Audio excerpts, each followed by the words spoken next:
staff at Lubbock ISD TV. Underneath, nice pass, good look. She'll shoot a three and hit it.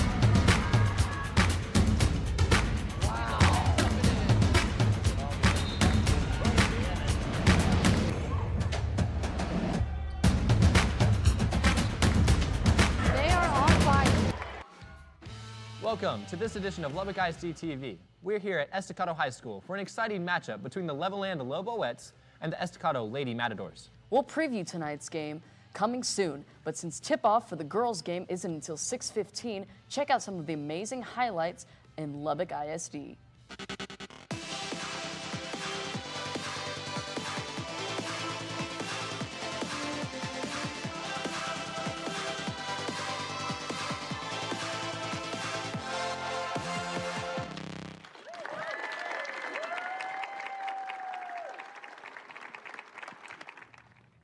Welcome to Highlights. I'm Phyllis Underwood, filling in for Aaron Gregg.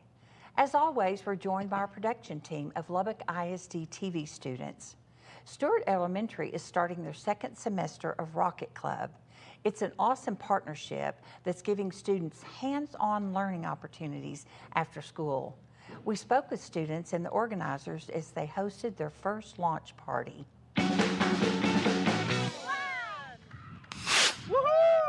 So today we had our family gathering for a launch party after the kids built their rockets these last few weeks. And so today we met and we got to let the parents watch their kids' success and see their rockets go up and recover them. We were launching rockets so our parents could see what we were doing in Rocket Club. That's cool. So what is Rocket Club? It's where we learn about aerospace and rockets. Dakota, what do you learn in Rocket Club? I learned that while you're in space, it makes your muscles weaker. It started last year. We piloted it with just a little 3 or 4 week rocket club, and we built some rockets and shot them off. Woohoo! And then a chance happened with STEM Corps at Texas Tech. They said, well, we can fund that for a full year. And so it kind of developed organically as a partnership between Stewart Elementary, my department, because I do this as engaged scholarship through Texas Tech, trying to put STEM out in the classes, develop interest, and then through STEM Corps. We did a pilot out at Guadalupe Parkway Center during the summer, another kind of seeing what works and what doesn't. And so this year we launched it for a full year. So they'll end up building 2 rockets throughout the rocket camp for this school year. So have you had a lot of fun in Rocket Club? Definitely. What's been your favorite part? Launching the rockets. What's been your favorite part? Launching the rockets. Mine is the kids, obviously.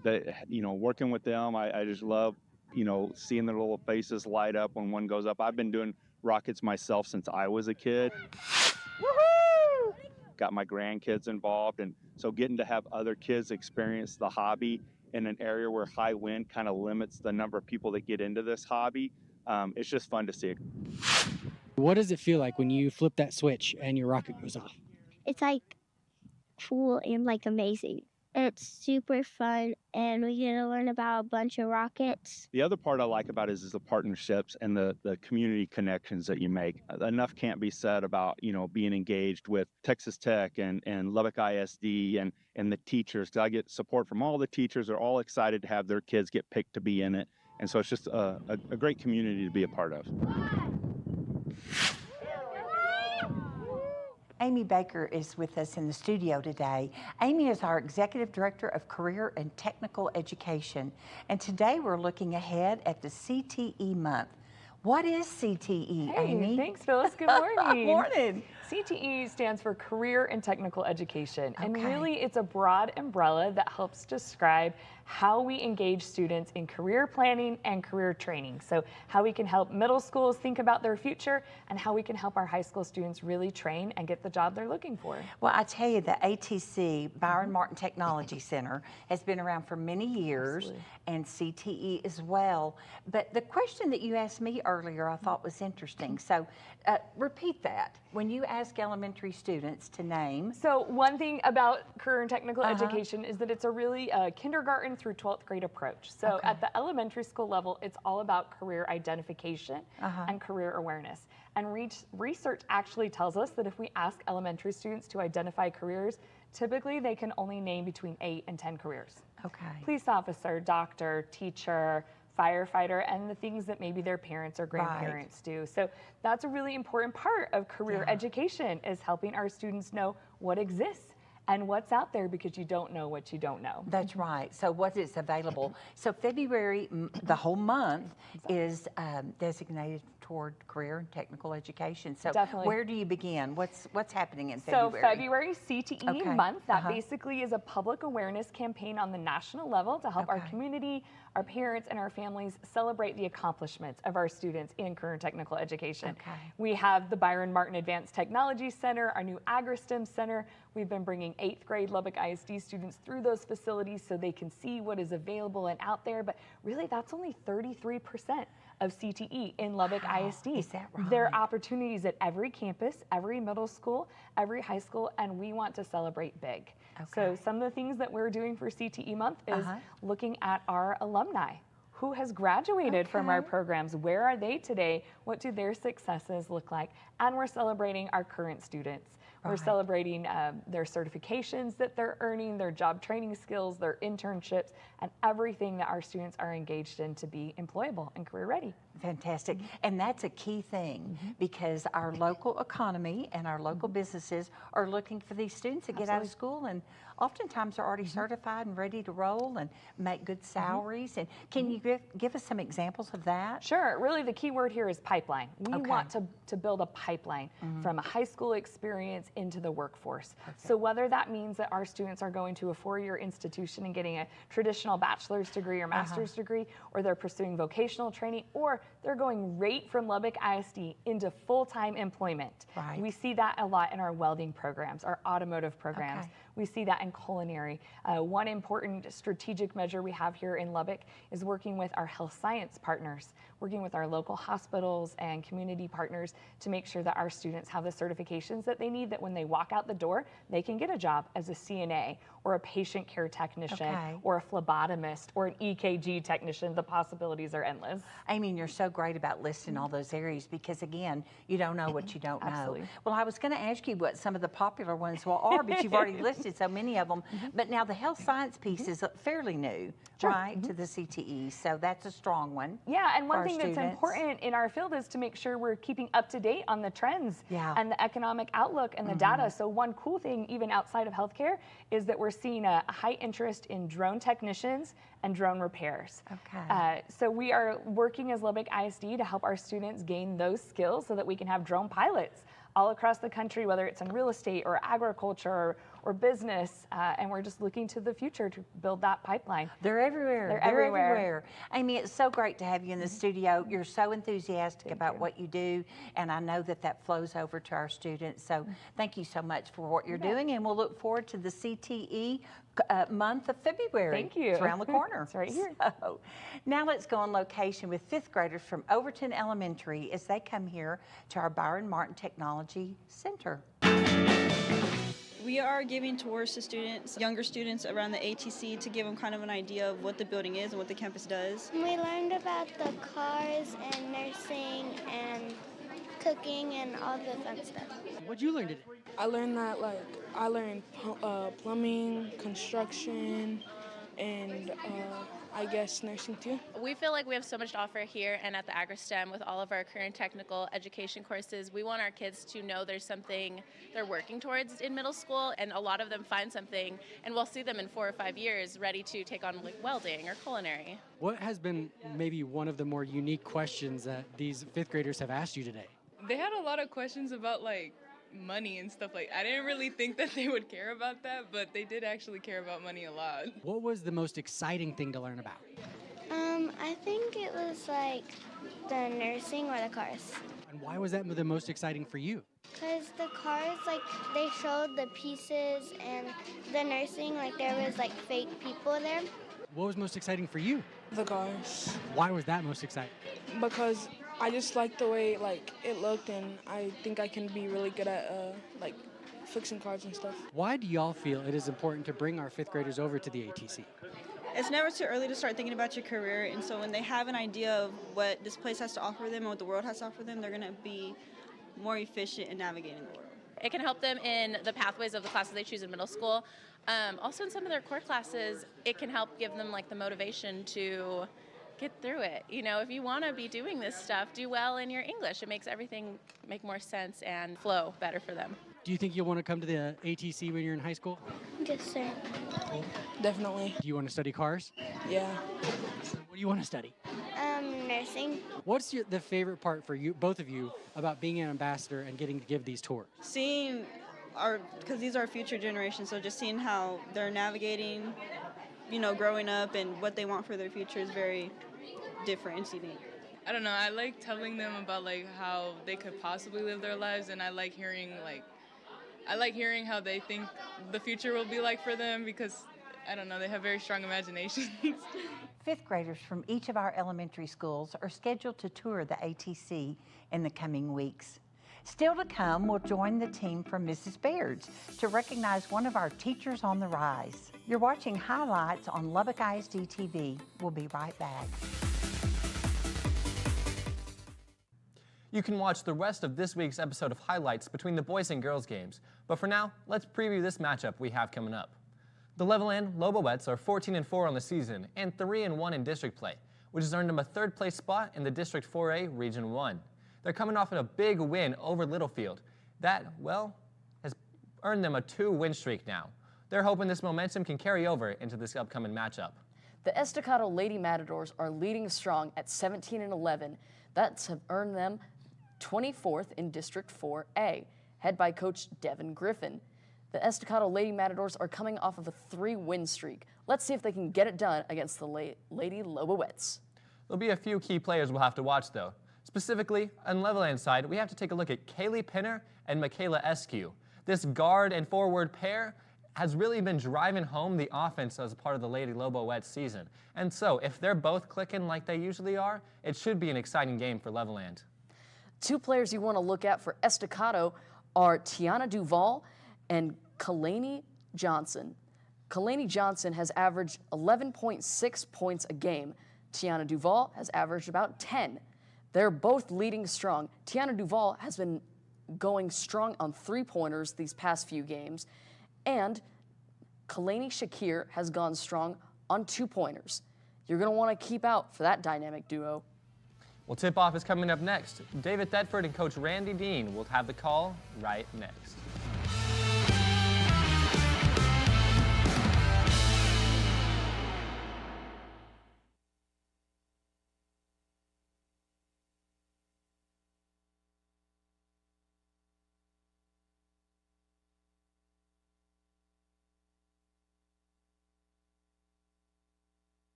Welcome to Estacado High School. The Estacado Lady Matadors getting set to entertain the Levelland Lobos here tonight in a big district 5-4A basketball game. David Thetford along with Coach Randy Dean. And Coach, an important game, a game that could decide the district champion here tonight. Both these teams come in 5-1 in district.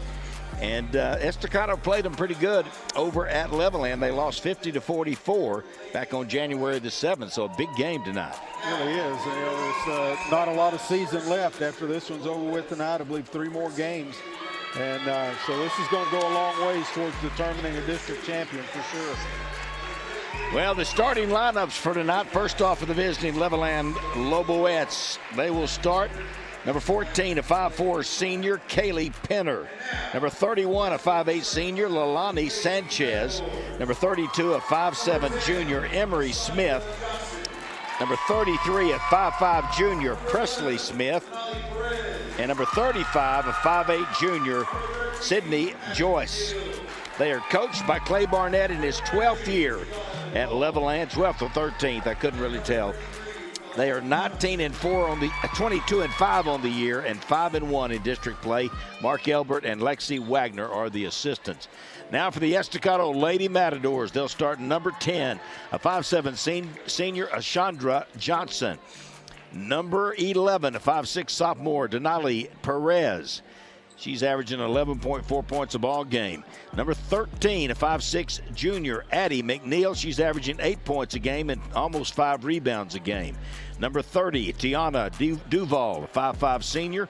She's averaging 5.4 points, 3.6 rebounds, and 2.6 assists a game. And rounding out the starting five, number 33, Kalani Johnson. She's a 5'6 freshman, averaging 7.8 points and 2.9 points a ball game. And also 2.3 steals a game. She's really a good player and just a freshman. For head coach Devin Griffin in her 7th year, they are assisted by Stan Countryman, Tamari Courtney, and David Perez. 17-11 on the year, 5-1 in District 5-4A play. We are set to go. Estacado in white, Levelland in black. Tip is controlled by the Lady Matadors. All the way to the basket, put it up, no good. Rebound, Estacado. And walking with the basketball is Addie McNeil. Almost a dual possession result in a jump ball, but instead I think Duval got control of it, but took an extra step, got called for traveling. Bringing the ball up, that's Kaylee Penner. No, excuse me, that was Smith.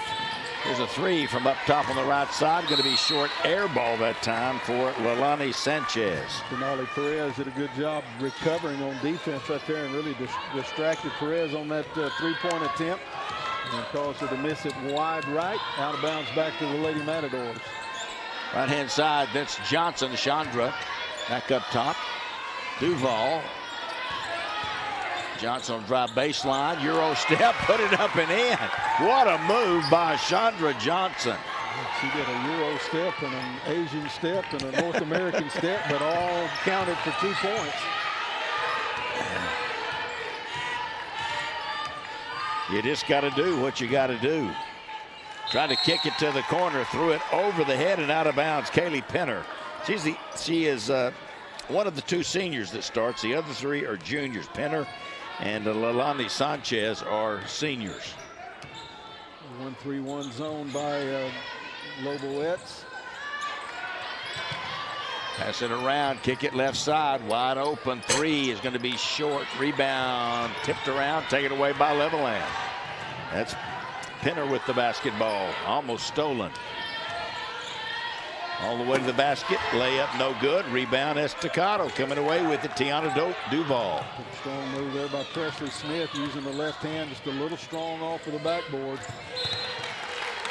Now the ball dribbled out of bounds by Ashandra Johnson.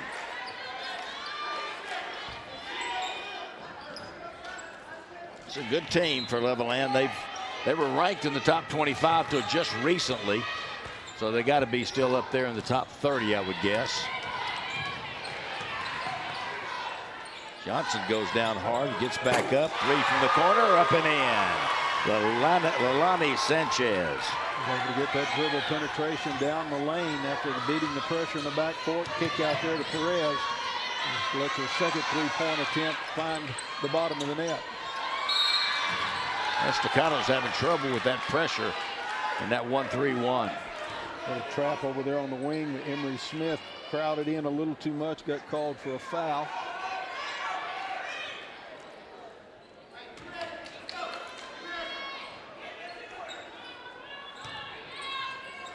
Up top, Johnson has it knocked away, but right there to gather it is Denali Perez.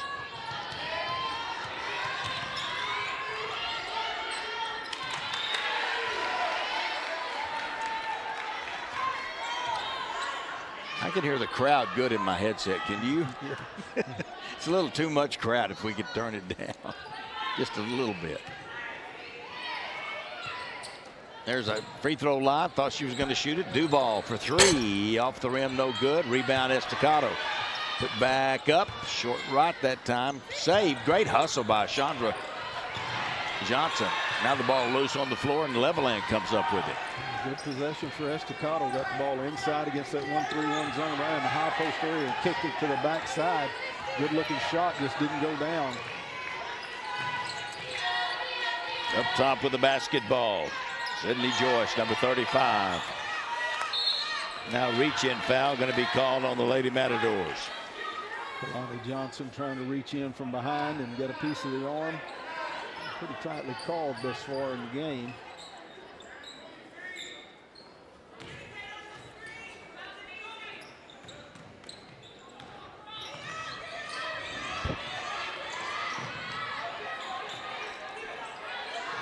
Both teams offensively, Coach, struggling protecting the ball from the other team. Yeah, both defenses are doing a good job of getting it on one side and keeping it there for the most part. A lot of pressure on the perimeter, challenging them to go inside. So far, neither team really wanting to do so. Kick out three, long rebound, going to be taken away by Chandra Johnson. She'll take it all the way to the basket and put it up and in.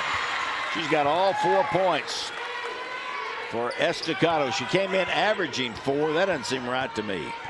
A lot of athleticism right there, winning the race to that loose ball, and then with fundamentals to gain control of it and lay it in. And now steal in the backcourt, and another foul on the Loboettes. This time on number 31, Leilani Sanchez. Do we want the timeout? Do we? Okay.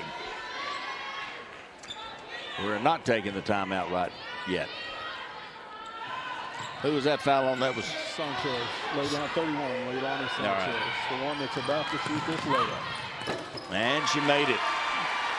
She's got all 5 points for Levelland, and Chandra Johnson has the 4 points for Estacado. That time Levelland able to get the points off of the turnover.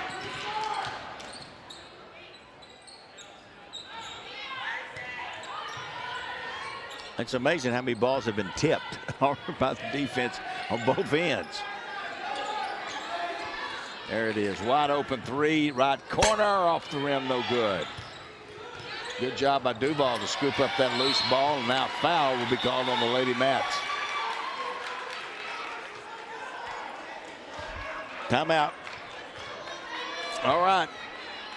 Timeout on the floor, 5-4. Levelland with the lead on Estacado, 3:36 to go in the first. Here on Fox 34 News Now.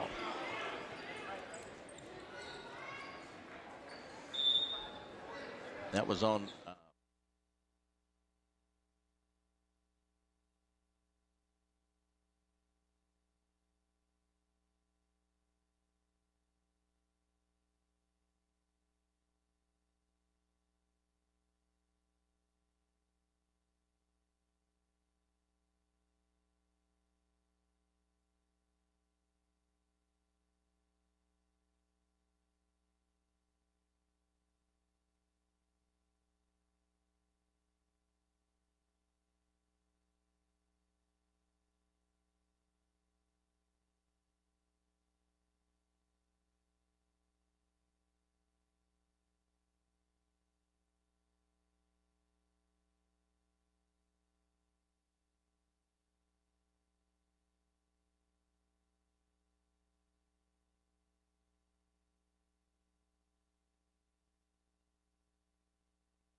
Five to 4, 1 point game. Lots of really quite a bit of time's gone by and not many points, but it's been so difficult to operate, Coach, against the defenses. Yeah, both teams, the defense is really playing a lot of pressure out on the perimeter and just making it real hard to execute.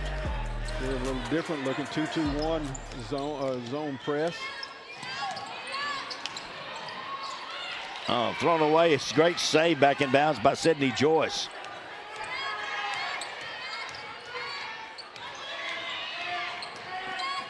Addie McNeil's a good defender. Really moving her feet well, and that causes a travel that time on Presley Smith. She did a good job that time putting pressure all the way up here at the half-court line and maintaining that pressure. And then Denali Perez, a little help defense, sinking in off of the wing to force that traveling call. Life Hamilton's in the ball game now for Estacado, 6-foot senior. She's number 55. And they're going to call LaShondra Johnson for the foul. That'll be her second. The thing that's leading to a lot of these deflections and turnovers is everybody's trying to throw passes over the top, over the head type pass instead of a little ball fake up and bounce pass down low. And basically throwing it right into those high hands that the defense is showing to the offense. Kalani Johnson comes back in the game for Chandra Johnson, who went out with those 2 fouls. Estacado with it. Tiana Duval going to throw it over to the outside. Good fake, good step by, and then shoots an air ball.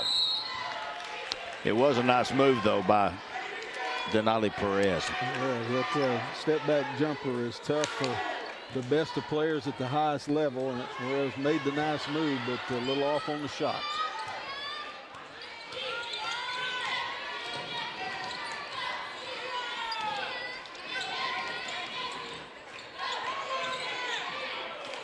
There's a pass out and another 3, no good. Rebound McNeil. She'll dribble it a while, then Levelland will dribble it, and then McNeil will put it up and in. What a play. Had to do something, just put it up and in. She wasn't the only one that touched the ball. No, no. The only one on her team, but about 3 Levelland girls got a piece of it, and eventually she got all the way to the rim to make that layup. Now there's a bank shot from the baseline, up and in for a 3 by Emery Smith. Don't see that very often. Kissed it off the glass from the corner.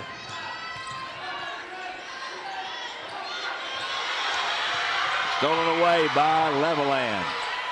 Ahead, they've got it all the way to the basket, up and in. Presley Smith for 2. 1-3-1 zone, read that skip pass, and they would get over there and get a hand on it. Led to that, again, transition points off of turnover.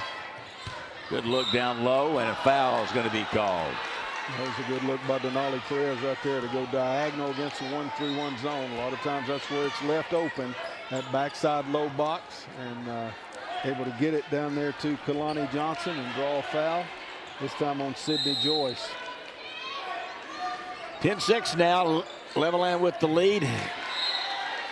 Knocked out of bounds again, Presley Smith. 1:17 left to go here in the first quarter. Tiana Duval, she'll get it in to Life Hamilton. She'll turn around and get fouled.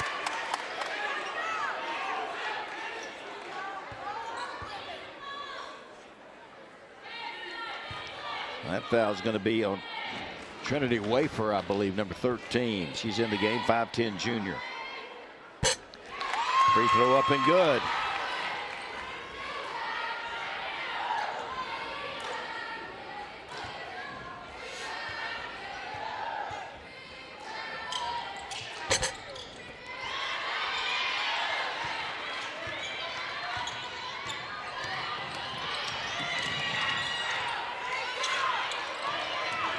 One minute left here in the first quarter. Shot up from the corner, no good.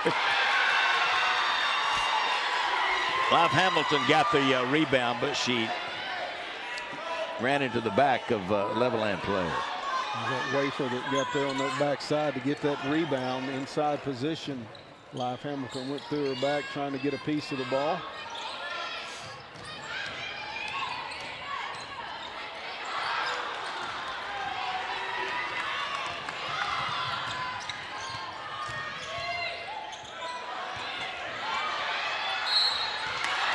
Now Life Hamilton fouled again. She'll go to the line. Foul is going to be on Kaylee Penner.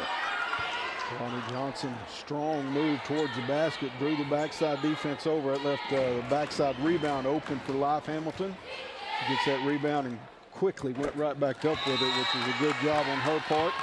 Kaylee Penner is the one that came across her arm, drawing a personal foul. That's a good looking free throw right there. Great form, great rotation on the basketball, made them both. She's got 3 points. 10-8 now. 2-point ball game. 40 seconds to go in the first. Leilani Sanchez. There's a three. Pull up from the outside. No good. Live Hamilton with the rebound.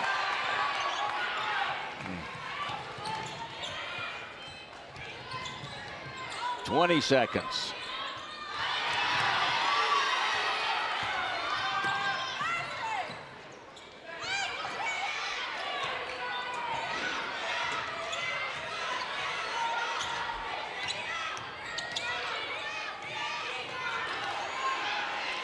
Long three at the buzzer, just off that time by number 31, Leilani Sanchez. End of one. 10-9, 1-point ball game. Levelland with the lead on Estacado here on Fox 34 News Now.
Time to get going here on the second quarter. 1-point ball game, 10-9, Levelland with the lead on Estacado. And Coach, I've been impressed with the defense of both teams, and in particular the man-to-man defense of Estacado. Yeah, it's been good. Both teams playing a lot of pressure, extending out, and really that's the only that's led to the main points in the game is transition buckets off of defense. I tell you who else is a good defender is Azaria Reed, who's in there now, number 21. Good set right there out of Levelland, getting a backdoor cut and nice little dump pass, but couldn't get full control of the ball. Rebound by Live Hamilton, but she just walked with it.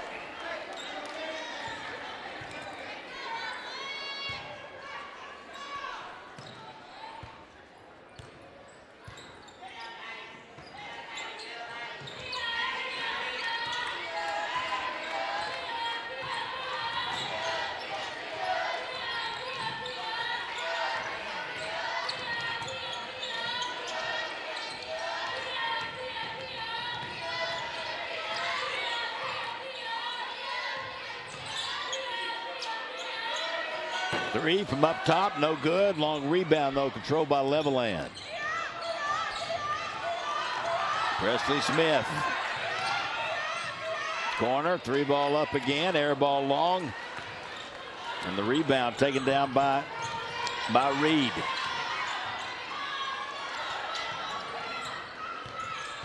There's a drive inside, little runners up from just outside the lane, no good. That one by Addie McNeil.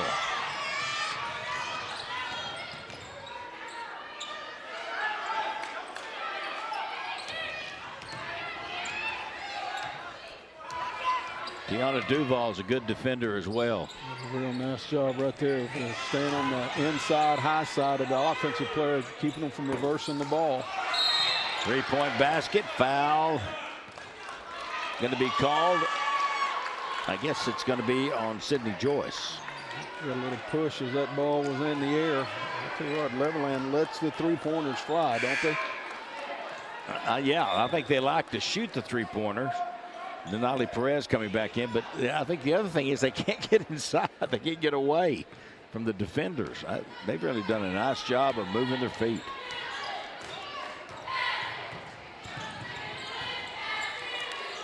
There's a little pass or shot on the baseline. Hamilton goes down. Levelland has the ball.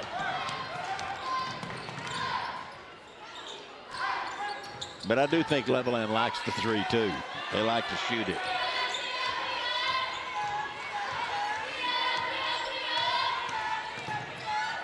Kick out, another 3 on the way. This one off the front of the rim. Ball bounces around like a pinball and finally taken back by Levelland. Underneath, double team, throws it out of bounds. Going to see last touched by Estacado.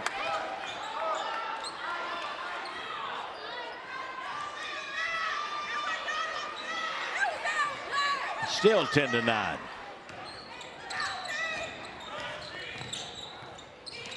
A good back cut down on the baseline, no good, but a foul is going to be called on Estacado. Nice read there, the cutter leaving out of the corner. That's Kaylee Penner.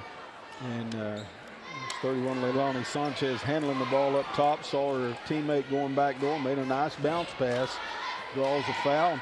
Penner gets a chance to shoot a couple of free throws. Missed the first, going to be the second foul on Live Hamilton.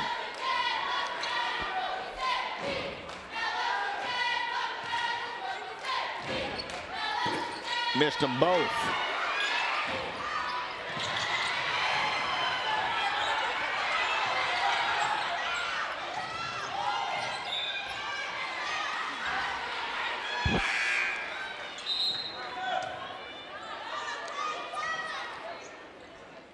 Now Hamilton will go out with those 2 fouls, as will Azaria Reed. Johnson back in the ball game. Chandra Johnson. And also back in is Denali Perez.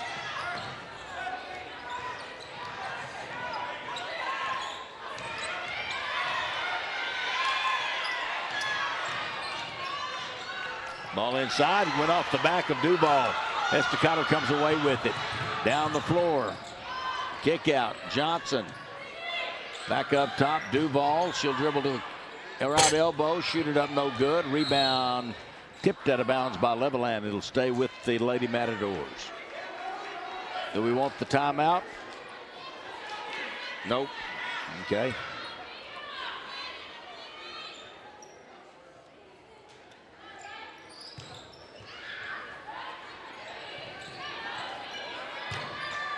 Free throw line jump shot up left, no good. Rebound to Levelland, and a foul going to be called on Duval reaching in.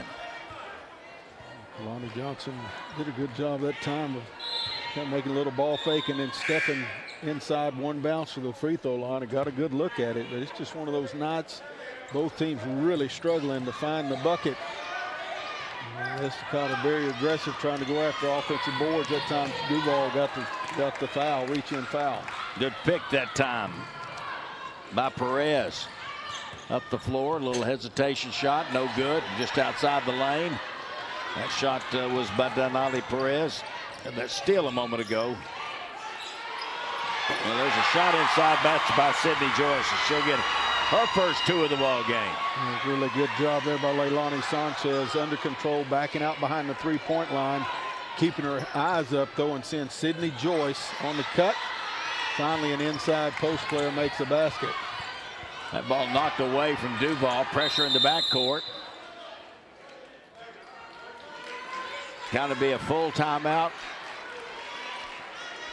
Full timeout. 3:51 to go here in the first half. 12-9. Levelland with the lead on Estacado here on Fox 34 News Now.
right, here we go, 12-9. That's the first 2 points of this second quarter, if you can believe that. And now the ball knocked away, but Joyce able to get it back. Now it's knocked away again by Estacado. The ball covering a lot of ground that time. She's the one tipped it up around the half-court line and then hustling back to get that deflection tip away from behind.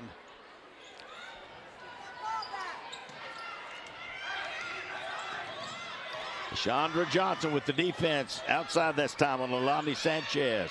New player in the ball game. That's Brooklyn Cornish, number 15 for Levelland. Now the ball knocked away again out of bounds. Going to be, well, lost. Evidently knocked it off of Levelland. It'll be Estacado basketball. Mia Morin that time on a cut. Got the pass, but really no place to go with it. Tried to throw it up towards the basket.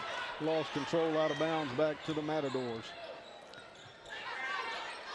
Lob over the top. Good one to Hamilton. She'll turn around, put it in. Traveled first. I like the idea right there. Live Hamilton really buried the defensive post player deep down there in the lane. They threw it straight to her. But as she turned and cleared space out, she took an extra step and got called for traveling. Full court press. Chandra Johnson knocks it out of bounds.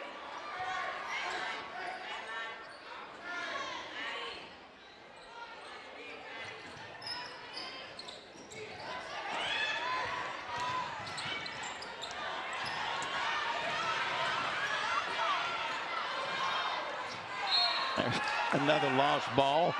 Going to be Estacado basketball. One of the new players in there, Brooklyn Cornish, been in a couple of possessions. She was kept dribbling it, and eventually kind of slipped out of her hands. And by the time she touched it again, her and an Estacado player were out of bounds. Now Estacado turns it over.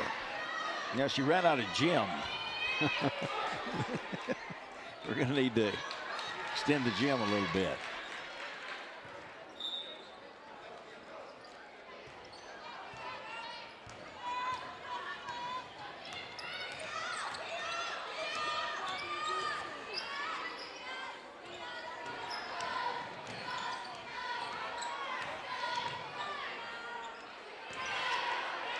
There's a little jumper from just outside the lane on the left side, up and in by Emery Smith.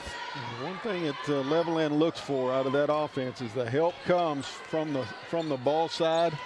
Then they got an easy kick out, or in that case, a backdoor cut. That time finally made it pay off. Three from the outside for Estacado, no good. Rebound inside, blocked out of there. Then rebound by Addie McNeil, then blocked by Levelland.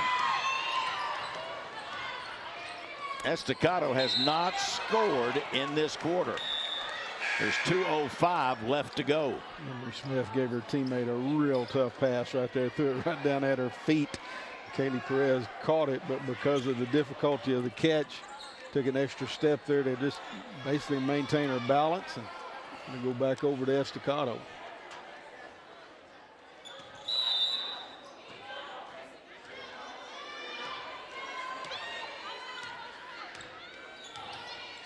(14-9). Inside Hamilton.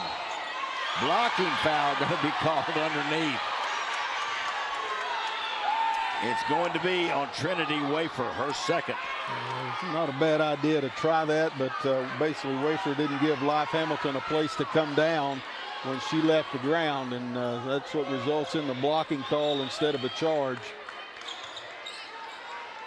Way up top, they go to Addie McNeil. Levelland takes it away again. Off the double team. Now Chandra Johnson will take it away. Coach Dean's keeping up with all of the turnovers and deflections. He'll be giving a report on that at halftime. One of the Estacado players down. Thinks it's Addie McNeil. Probably caught an elbow.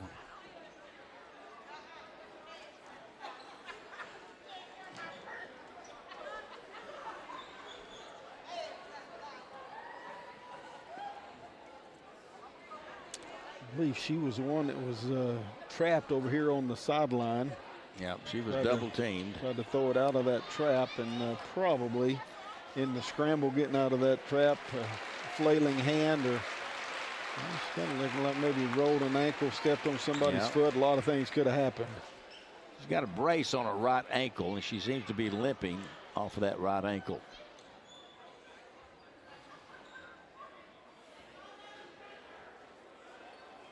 So she's going to be helped to the sideline and get back to play. So far in this ball game, Estacado has 3 field goals. 3 twos. Levelland only has 6. So you're very much still in it. Estacado with the basketball.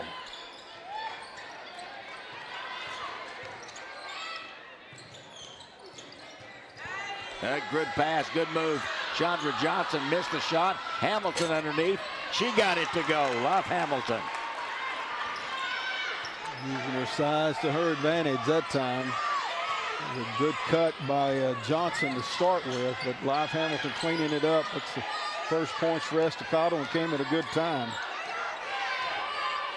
Lonnie Sanchez over here the near side, no good. Rebound, Live Hamilton. She'll give it to Duval. The shot no good by Mia Moore, now taken away. And she traveled. Presley Smith. You got to be careful around Presley Smith and also Leilani Sanchez. They are really ball hawks defensively. Played a lot of basketball and you can tell they understand the game a lot. At that time, credit Duval not giving up after she turned it over.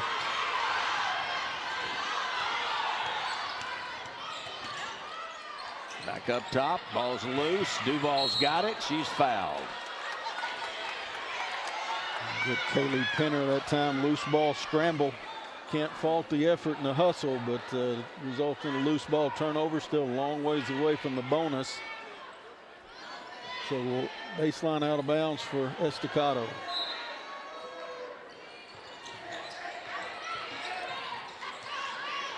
Up top, Sandra Johnson.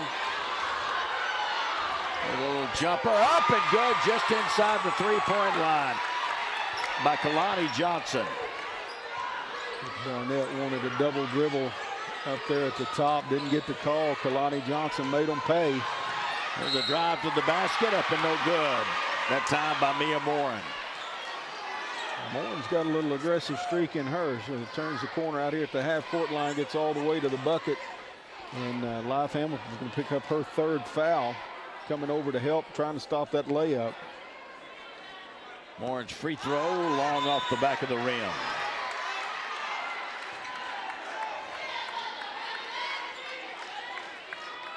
Hamilton will go out of the game. Coming back in will be number 20. Will be number 21, Azaria Reed. Neither free throw good. Rebound taken away Denali Perez, and she's fouled by Morin.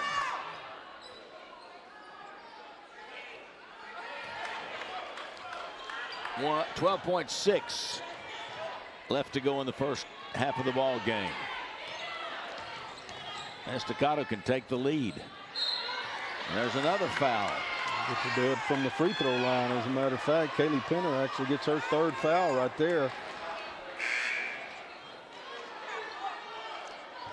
And that will be the 5th foul on the Levelland Loboettes. So that will send Estacado to the free throw line. Azariah Reed will have 2 shots.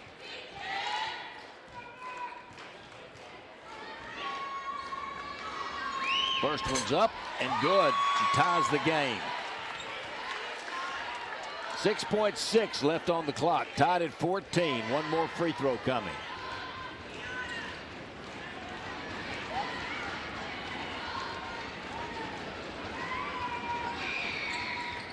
And she hit it. Now they knock the ball out of bounds as Azariah Reed does it herself. 5.9 left. Knocked away again out of bounds. This time Denali Perez with the tip.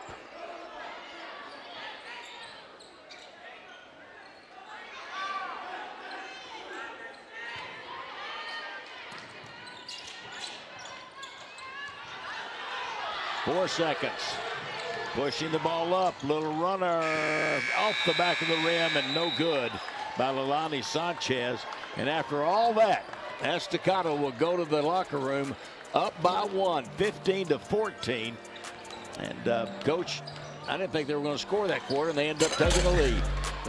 They took them to late in the quarter to score, and Levelland shut off their scoring late in the quarter, and Estacado able to come back and go into halftime with a lead. Hopefully something to build on in the second half. All right, halftime show coming up, so stay tuned for that. We'll have more for you. Levelland and Estacado, Lady Mats lead at 15-14 here on Fox 34 News Now.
Gold Dust Palm Squad hosted their annual mini camp. Participants from across the Westerner feeder pattern showed families what they learned during the halftime of the Westerners matchup with Monterey on January 17th. And as you can see, they put on a great performance. 4th and 5th grade plainsmen from Wheelock Elementary put on a performance of their own. This one featured singing and dancing at Buddy Holly Hall. Wheelock families enjoyed the free show, and the plainsmen sent a shout out to Miss Tilly and the students for a phenomenal job. Lubbock High School's Academic program put on a fun fundraiser. They taped a teacher to the wall. World Topics teacher, Mr. Reynolds, for funding for our academic decathlon trip. Throughout the week, you could buy rolls of tape or just like pieces of tape, depending on how much you want to spend, and then choose a teacher. And then, as you can see, we taped them up on the wall with all the tape that we earned. And Reynolds won because we wanted to tape him up the most. Lubbock ISD agricultural education students supported ag students from a neighboring district. After students in Anton ISD lost their goats right before their county show, Lubbock ISD ag students volunteered their goats. Lubbock ISD got the goats ready and delivered them to Levelland, where Lubbock ISD students assisted the Anton students with animal showing techniques. These kids are brand new to showing, but so far they're doing great. It's just very special to me to see how far they've come just this morning to just showmanship and how to walk their goats and everything. Now you're in the loop with Lubbock ISD.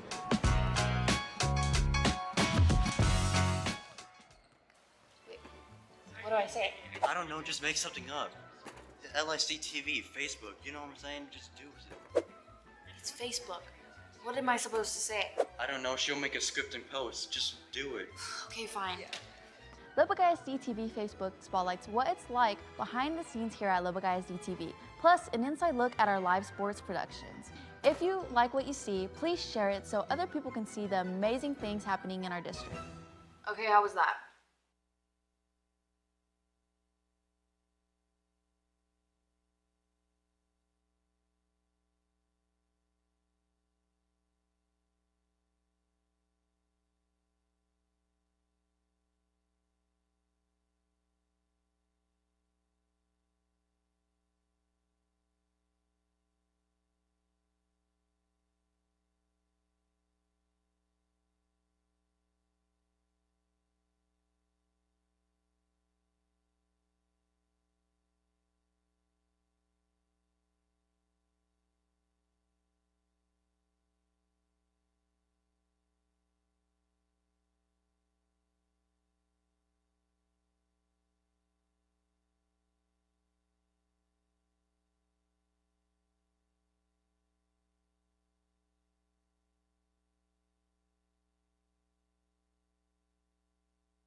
Pretty cool.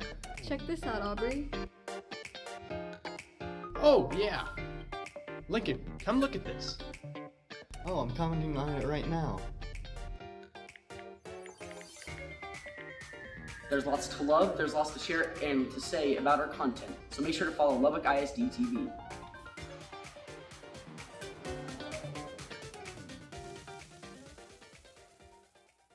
Highlights is your look at the great things happening in Lubbock ISD. From engaging lessons to innovative instruction, we take you inside our classrooms to see the valuable learning taking place. But we get to share so much more. Outstanding student achievement, unique campus traditions, fun activities, plus our district's specialized campuses and programs allow us to highlight opportunities only available in Lubbock ISD. Join us at 8, noon, 6, or 10, or watch on demand anytime at LubbockISDTV.com. Highlights, your spotlight on Lubbock ISD.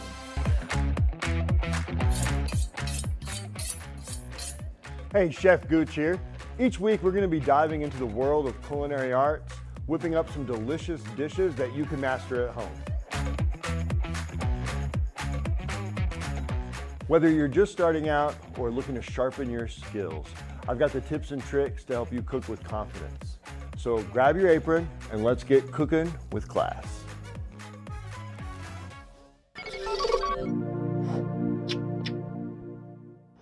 LISD TV will return after this short break.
Welcome back to Estacado High School. David Thetford along with Coach Randy Dean, 15-14, Coach. And I think we got some highlights. This shouldn't take long with 15 and 14 points. The Lady Mats with the lead.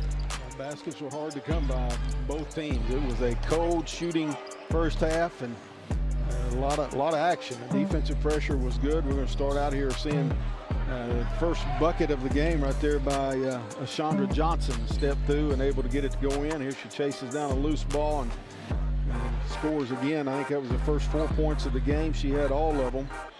And here finally an inside move. That's one of the few times that Levelland got a paint touch, at least out of their, and that was actually in transition as well. But Sydney Joyce getting that bucket. Live Hamilton. Live Hamilton. Boy, she can be a big help for Estacado as they move forward. She is a strong inside player. No doubt about it.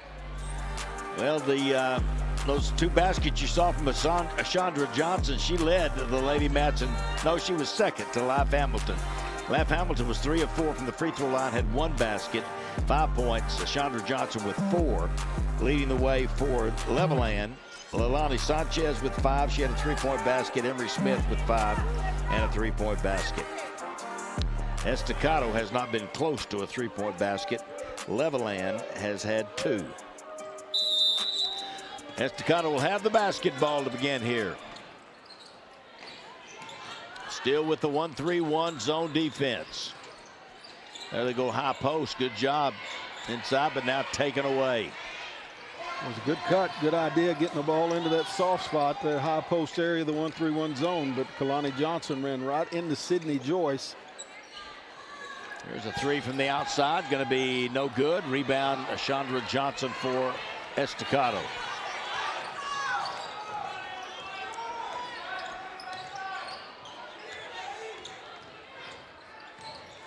Lots of pressure, reach in foul, going to be called. Tiana Duval was not quitting on that drive. Leilani Sanchez trying to apply that perimeter pressure, and Eventually reached in, I think tried to slap in from behind, got whistled for the foul. It's her second personal foul. In the corner, Chandra Johnson now down on the baseline, spin around, shot up, no good. Life Hamilton's in there to start the second half. She has 3 personals. Now run out for Levelland, spinning around. Gonna leave it for Joyce. She almost lost it. Collision, kick to the corner, pinner. She's got 3 fouls for Levelland. Good job by Estacado getting back to stop that transition layup opportunity for Levelland. I think that was Duval again that chased them down from behind. Drive on the baseline, shot up, no good. Rebound taken down by Denali Perez. She'll dribble it up the floor. Up top, Duval wide open, 3 up and no good. Rebound, Estacado had it, and Denali Perez, it was knocked away, and Levelland came up with it.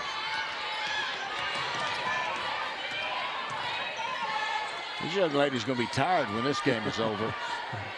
There was a walk, no call. Didn't quite get the dribble down in time, but a foul will be called on Duval. We get the ball out of the corner. There's 2 players over here on this side, Smith and number 14, Pinner. Pinner able to get it out of the corner, and Smith attacking the basket. Duval just a little late getting there. Tried to draw the charge, but unable to do so. Presley Smith, chance to shoot a couple free throws. Misses the first. Levelland is 0 from the free throw line. They missed all 5. Missed another one. But able to get the rebound. Penner on the baseline. Ball knocked away, out of bounds. Chandra Johnson got a hand on it.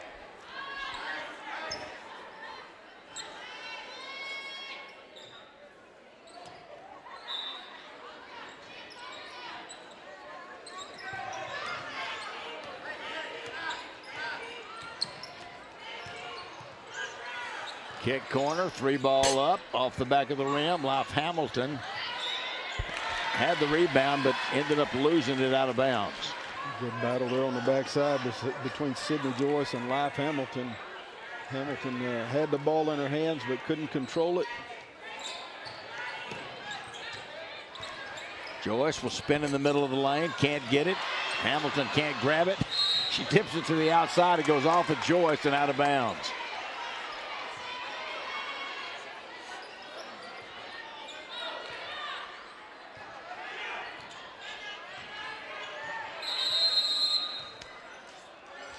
Timeout Estacado. Coach Devin Griffin, coach, wants to talk about something that she saw. And here we go again with no points by either team. I think that's what it's all about. That's the reason the timeout was called, is trying to avoid that long drought. And again, we're off to about 2.5 minutes into the quarter. Neither team able to put any points up on the board. And the pressure is good by both teams. I think both teams also playing pretty tight. Maybe the pressure of the situation with them being tied up here at the top of the district. And it's pretty intense rivalry through the years as well. This has turned into pretty much the deciding game of district the last few years between Levelland and Estacado. So maybe there's a little extra pressure on them and everybody playing a little tight. But Coach Griffin trying to get a little separation with that timeout and hopefully drawing up something to lead the points.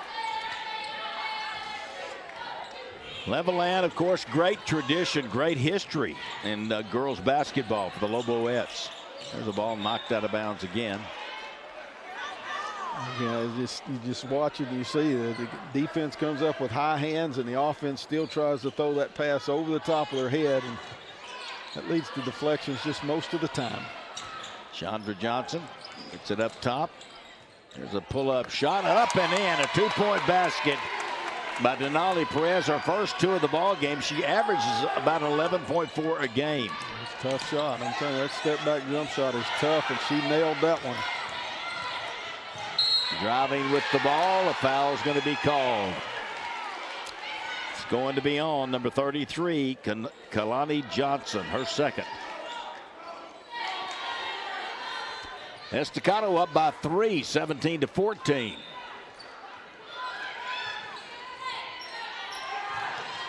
Bounce underneath, shot up, no good. Joyce put back, won't go. That's going to be Life Hamilton's 4th foul. Kind of caught the backside of the defense looking around, losing sight of their player, and that, I believe, was his 33, Presley Smith, on that backdoor cut. And she at least got it up towards the basket, a little long, but it came right to Sydney Joyce on that putback. Life Hamilton picks up the foul. She'll go out with those 4 fouls, and coming in for her will be number 21, Azariah Reed. Well, they did make one free throw there, 1 of 2, so that's the first free throw made by Levelland. Out of 6, drive in the lane, put it up, no good. Foul's going to be called. Good drive that time into the lane by Kalani Johnson, and she'll have a couple of free throws coming. A little seam and continued to press it. Will sit right there on the replay. Free throw no good. That foul was on Sydney Joyce, and that's her 3rd.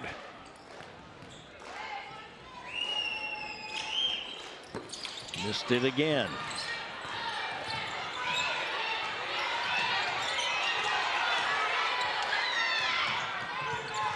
Ball tipped away, and Chandra Johnson has it. Tipped away from her. And now a foul is going to be called on Chandra Johnson.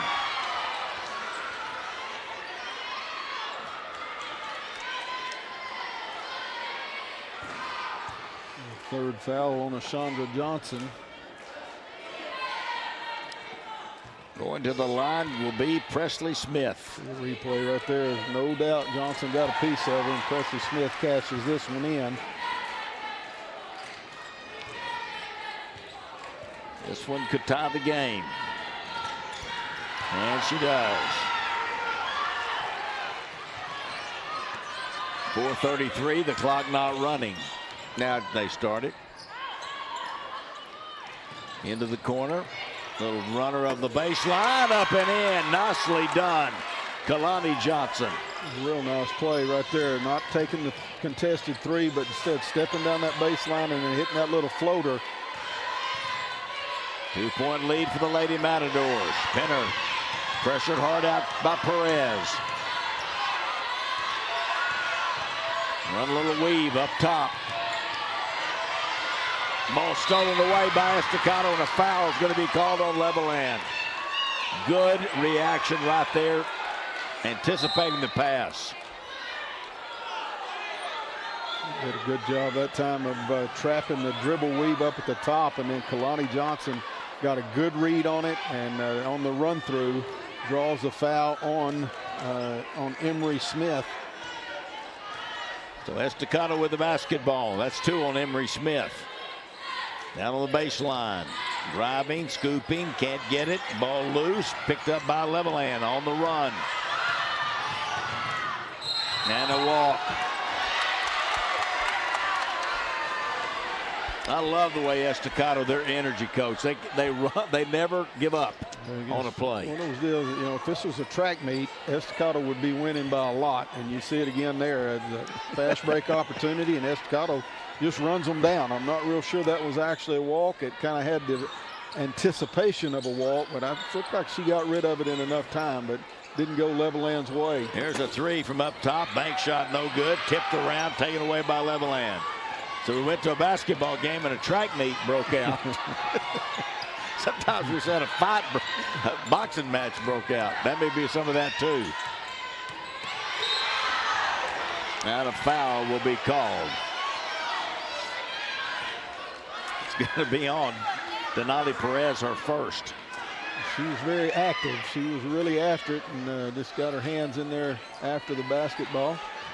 Timeout on the floor. Estacado up by 2, 19-17 over Levelland here on Fox 34 News Now.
3:09 to go in the third quarter. Estacado up by 2, 19-17, but at the free throw line will be Leilani Sanchez. Her first trip to the line in the ball game. And Levelland has not been very good at the free throw line. Made that one and looked good doing it.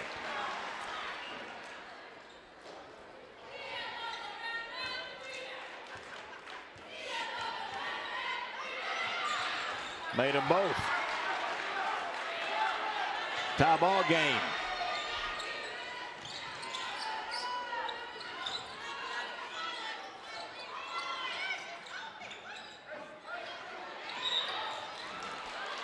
And a reaching foul on Levelland. It's going to be the third one on Leilani Sanchez. Really one she didn't need to draw that far away from the basket. Just too much hands on the perimeter player. Duval to Ashandra Johnson. She'll drive baseline, and a blocking foul will be called. You know, I think she probably could have gotten that call, but she fell down before Johnson ever got there. I think that's exactly right, and that's going to be the fourth one on. Yeah, you're going to see it here. Oh, yep. That's her fourth one, Sydney Joyce. Free throw up and no good by Ashandra Johnson. Trinity Wafer is going to come in for Sydney Joyce. She gave Levelland some good minutes in that first half. Going to be called on to do it again. Off the glass and in, just the way I'd have done it. 20-19, Estacado on top. Pressure in the backcourt. Great job, Azariah. Great defensive position. Underneath, good look that time. I think that was Morin that passed it in there. Yeah, Morin was the one that caught vision of Wafer down there underneath the basket. And boy, that was a quick pass from the corner to the backside box. And Wafer puts in 2 points. 21-20, Levelland now. Gets by on the baseline, can't get the shot to go. Ashandra Johnson tracks it down for Estacado inside. Pass underneath, knocked away out of bounds from behind by Levelland. Emery Smith getting there just in enough time to knock that pass away from Kalani Johnson. Duval with good penetration and seeing Johnson on that backside box. Tried to feed her leading to the basket.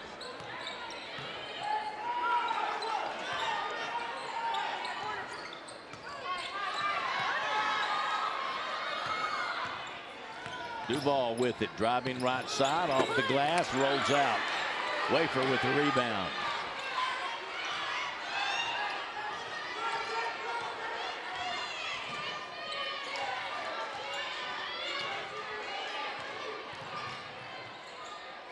Quick pass to the corner, shot up, no good. Rebound, fought for, will be a foul.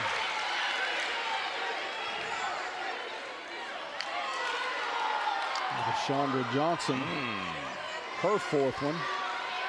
Wafer stronger on that backside rebound. Her and Johnson kind of got tangled up trying to get that board.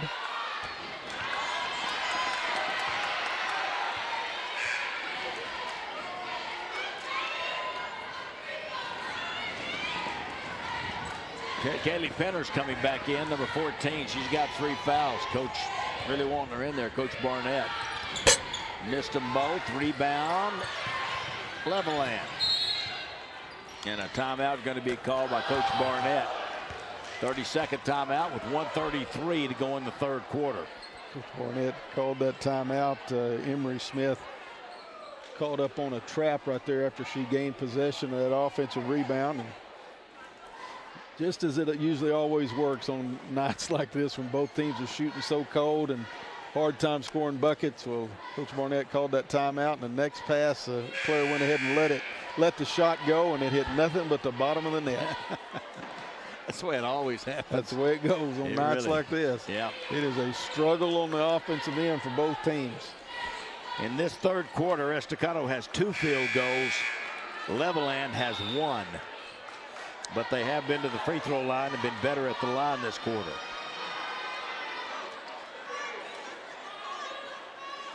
Seven points in the quarter for Levelland. 5 points for the Lady Matadors.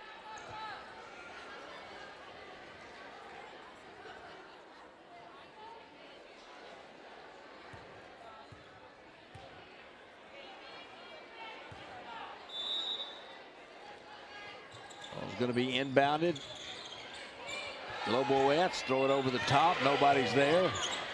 But Penner tracks it down for Levelland. She'll drive left side all the way in, lay it up and in. She's able to turn the corner against Kalani Johnson, and Penner gets her first bucket of the game. Came at a big time. Guess that's why coach put her in. Now foul going to be called on number 32, Emery Smith, her third. Another situation right there where the defense trying to just come up and crowd the ball handler, but not in a good guarding position, and results in a foul. And Addie McNeil chance to go to the free throw line. She went out in the first half with an ankle problem. She's back, and that's good to see. Makes the first free throw.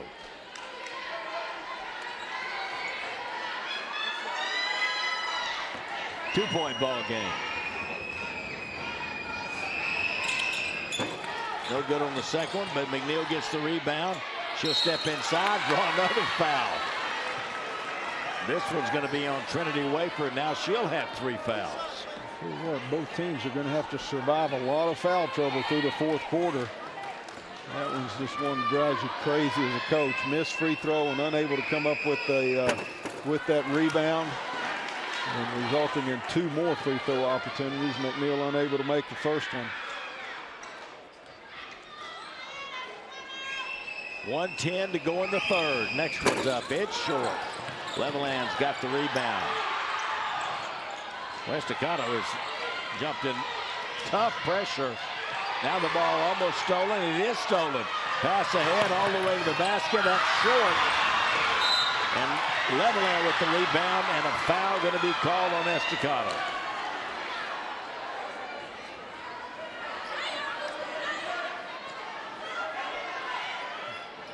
Duval is going to be the one that ends up with the foul. It's going to be her 3rd foul. Golden opportunity right there for Estacado to get the game tied up. Just enough challenge and maybe a little bump caused that layup to hit the bottom of the rim, and then in the scramble, Duval picks up the foul, and Penner going to the free throw line.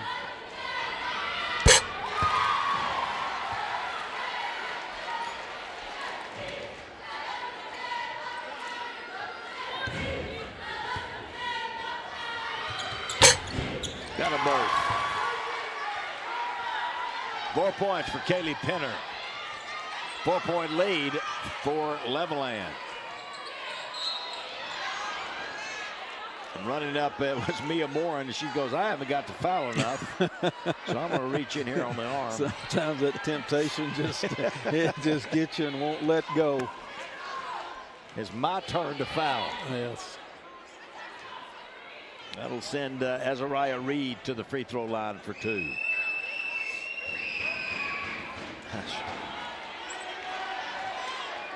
Yeah, it's Estacado who is having a struggle from the free throw line. They have missed, I think, the last 3 or 4 in a row. Yep. Missed them again. Wait for a rebound. In this kind of game, you need to be making free throws. Penner in underneath the Wafer. Great pass, great finish. There's good movement down there by Wafer, reading the driver coming at her, and just simply moved to the opposite side of the drive.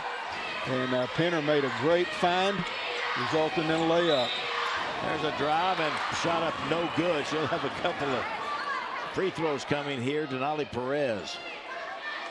Brooklyn Cornish on the foul.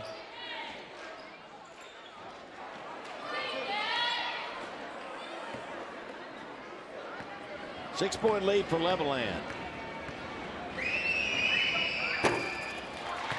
I believe that's the biggest lead they've had in the game. I think they were up 5 in the first half, 6 now. And I'm not mistaken, but I believe 3 is the biggest for Estacado. Made the second one. Stolen on the inbound, stolen back by Levelland. Cornish, she's going to go all the way to the basket, draw the foul. She's just a freshman, number 15, but you couldn't tell it by the way she took the ball down the floor. As Reed is the one that eventually caught up to her and fouled her.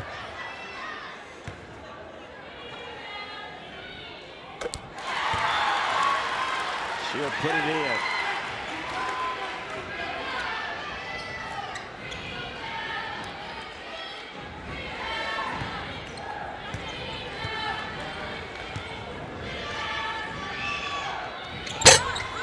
Missed the second. Rebound. Taken away by the Lady Mats. Pushing up the floor. Kalani Johnson. She'll take it all the way to the glass. Can't get it. Now the ball is loose, and Cornish comes up with it. Not going to get a shot away. As the clock runs out, Sepulveda had it, but couldn't get a shot off. We'll go to the fourth. 6-point lead for the Levelland Loboettes over the Estacado Lady Matadors here on Fox 34 News Now.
One quarter left, and the Estacado Lady Matadors are going to have to start putting the ball in the basket, Coach.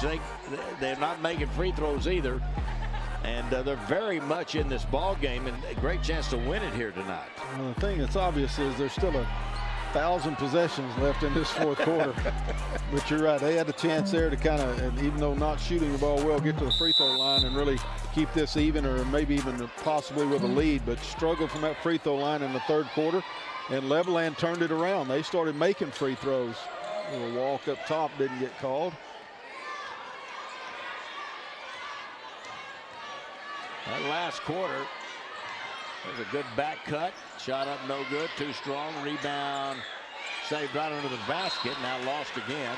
The finally last touch by Levelland.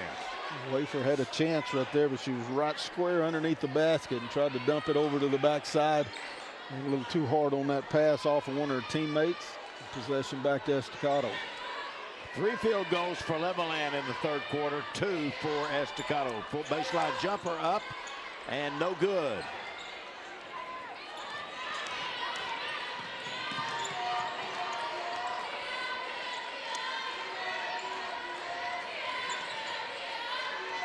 Drive underneath the basket, kick out the corner, catch it, shoot it.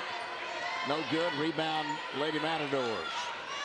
Denali Perez with it. She'll dribble up the floor. Going to go all the way to the backboard. Shoot it up, no good. Rebound taken away by Levelland. And now Duval going to be called. She just ran into the Levelland player. Number 31, Leilani Sanchez. Tough situation right there for Duval. She gets a tough call against her. That ball's loose out in the open court. Both players going after it. And from behind, they rule that Duval created the contact, kind of cutting into the Levelland player. And that's a tough call out in the open floor like that. Corner, 3-ball up, and good. Up and in by Emery Smith. Her second 3 of the ball game. She's got 8 points for the Levelland Loboettes. Timeout on the floor. 6:40 to go in the ball game. Now 31-22. And with Estacado's, their defense was keeping them in it, Coach. They could keep Levelland from scoring. Or maybe Levelland was keeping Levelland from scoring because Estacado was keeping Estacado from scoring. It's been an ugly game in a lot of ways. You see Devin Griffin there in her 7th year as the head coach. She was a standout player at Coronado High School. Outstanding player. They should have to be pretty happy with their defense, keeping the opponent to just 28 points prior to that shot.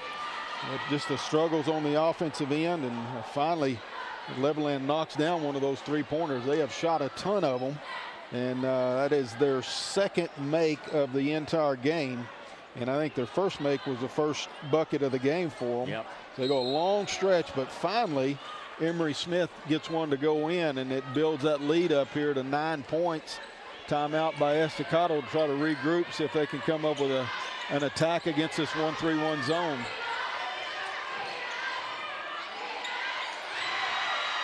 Thrown away down on the baseline. Penner thought it was blocked, but it's going to be 3 free throws coming up as Denali Perez picks up her second foul.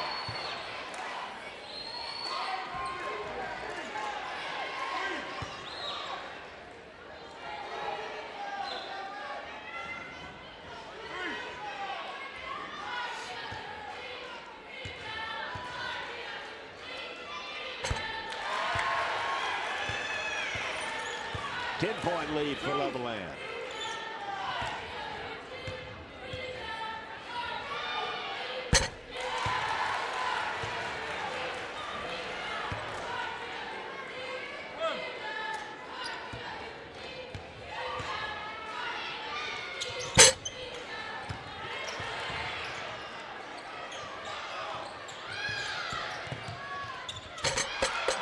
Basket up, no good. Rebound pulled down by Denali Perez. Well, did everything but go in for Penner, running left-handed. Drop down in, Life Hamilton got the bounce. Good pass, good shot by Hamilton. Great positioning by Life Hamilton as well. Right there again, backing that defensive player all the way down in the lane where she could catch it and go straight up right there. Easy bucket for her.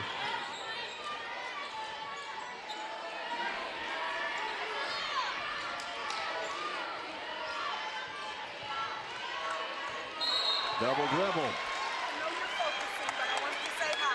That's Presley Smith that double dribbled the basketball. Levelland wanting to go with that dribble weave again, but good pressure defense on the ball and as well one pass away.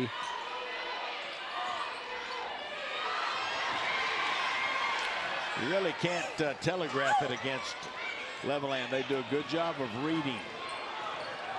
Breaking on the basketball. 33-24, 3 from the outside, up and in. Presley Smith. Good two-man action over there on that far side. Dribble weave and then went right back to the initial ball handler. Wafer this time pushing Live Hamilton in the bag. Hamilton again had her buried in the lane. Trinity Wafer, a little push. She now has 4 fouls, so Levelland's going to have to get to the end of the game with their 2 post players in foul trouble. Wafer and Sydney Joyce both with 4 fouls. Chandra Johnson back in the ball game, number 10 for Estacado. Throwing in bounce, tip, but Johnson able to go get it. Tiana Duval underneath, almost threw it away, lost. Levelland got it. Azariah Reed could not handle that tall pass.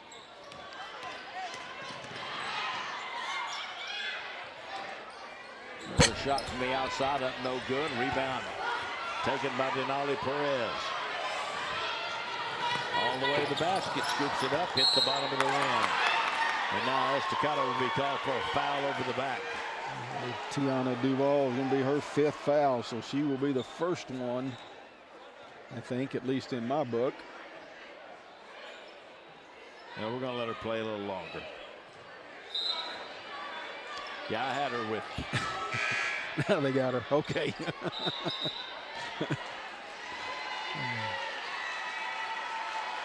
She has not scored in the game.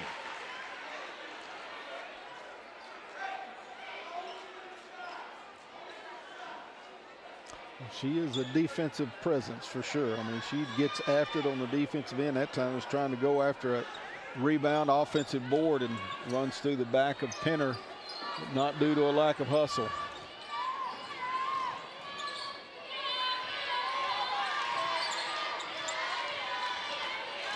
Presley Smith will dribble it up the floor. All the way down the lane. Scoops it up and in. That's a tough shot. Very tough shot. She went against Reed and able to get a little bit of an advantage and got it up there off of the glass. And ooh, there's a tough call right there on Leilani Sanchez. We're going to be her fourth one. At some point in time, the instructions need to be just play position defense and don't reach.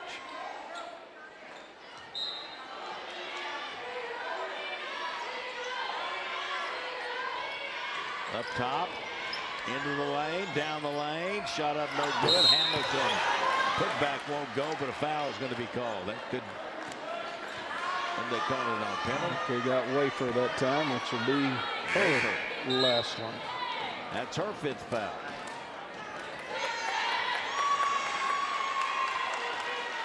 And Sydney Joyce will come back in with 4 fouls. So 3:58 to go in the ball game. 38-14, biggest lead in the game, 14. Hamilton with a great looking free throw. 8 points now in the game for Laf Hamilton. Got both. 9 points, and she leads the Lady Matadors.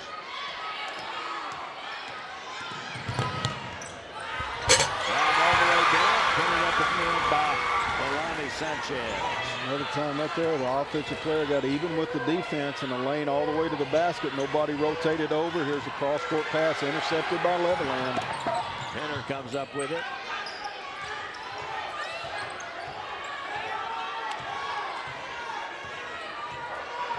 (40-26), Loboettes. Sanchez over to Penner. If this is a full spread 4-corner or just setting their offense up, but no, this is 4-corner. They're going to put it in the freezer and see if they can win this one at the free throw line when Estacado gets in the bonus. Knocked away, stolen. Tip away that time by Perez. Johnson came up with it. Out underneath, that foul is going to be called. It's going to be on number 33, Presley Smith. It's her first foul. It's hard to believe someone only has 1 foul. You can see the lip there. What's this? I don't really think she fouled her, but glad to have it. Free throws up and good. Addie McNeil.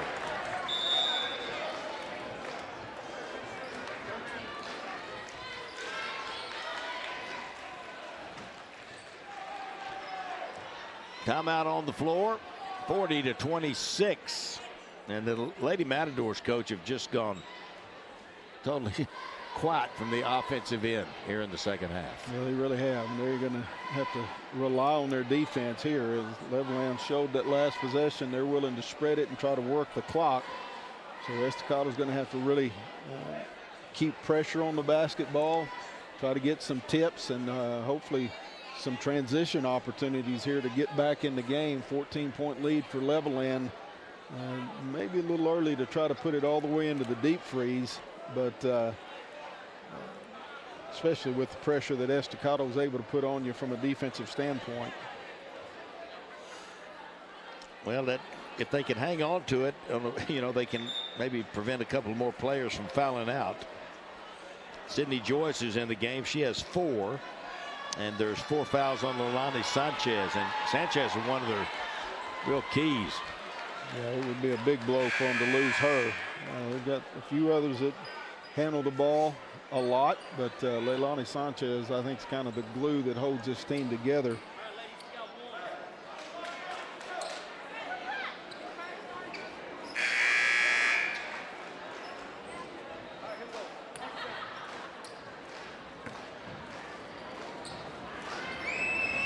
Next free throw up and good.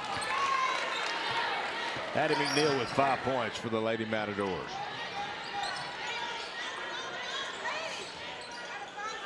Now they threw it away. Now the Sanchez that threw it away. Kick over, left side, underneath, lost control, got it back. And now a jump ball is going to be called, and it's going to be Estacado basketball.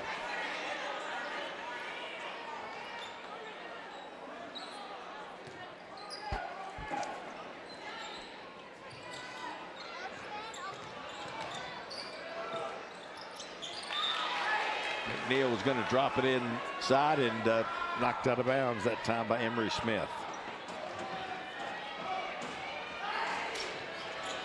Three is up. Air ball. Chandra Johnson tried to slip around and get a hand on it, but couldn't get there.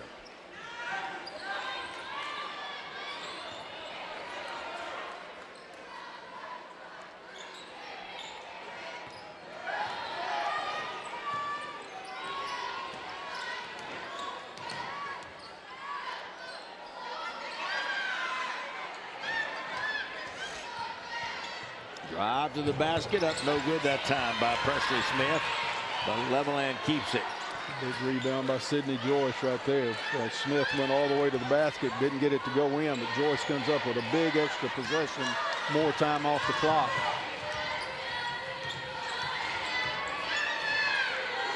Two minutes to go in the game. 12-point lead and a foul going to be called out at half court. And it's going to be on Denali Perez, her third. Still not in a free throw situation yet. Next one will be. Levelland will shoot free throws the rest of the way. But Estacado has no choice. They got to continue to try to apply that pressure.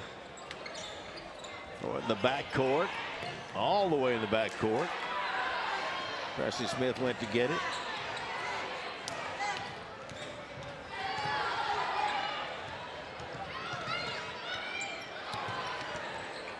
Lonnie Sanchez back up top to Penner now.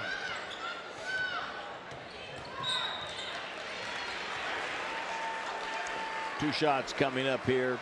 Oh, that was the fifth foul.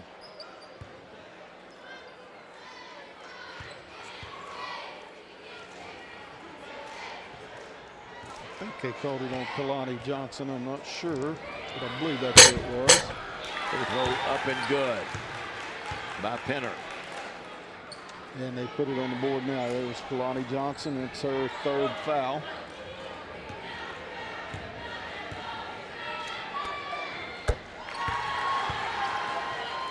Penner got both. And 4 out of 5 from the free throw line in this fourth quarter. And boy, I tell you what, Levelland has really turned it around from the free throw line after a struggle. Here's just a step-in steal by Emery Smith. The frustration foul by Chandra Johnson. And she will have fouled out.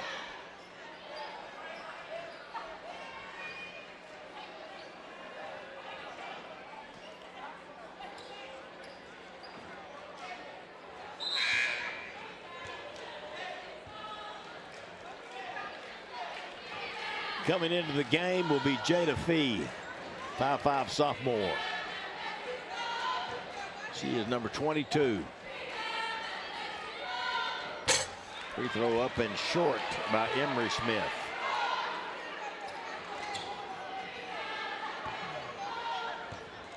There have been a lot of free throws in this game. Last one was good.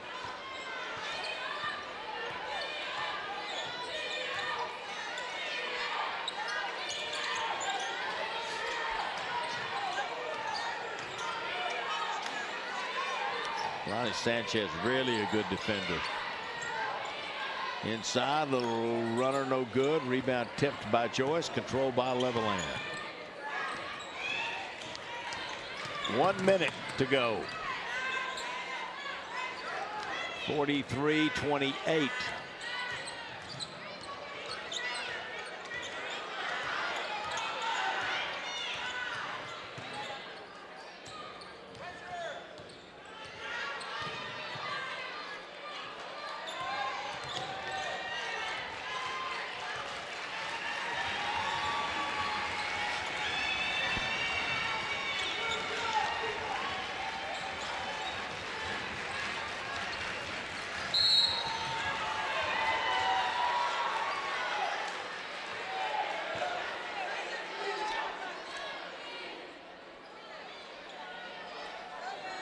Kalani Johnson.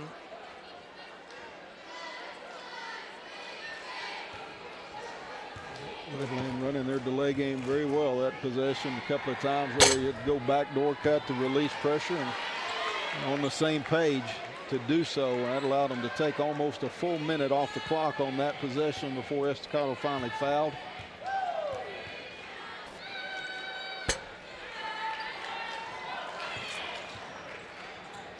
Did she miss both of those? She did. Yeah. There's Kalani Johnson going to the basket.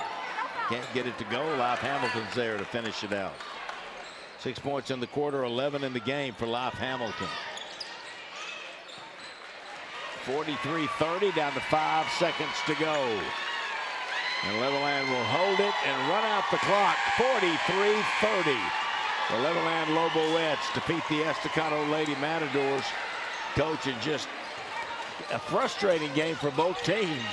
And you know, just the way it was played, a lot of fouls, couldn't score.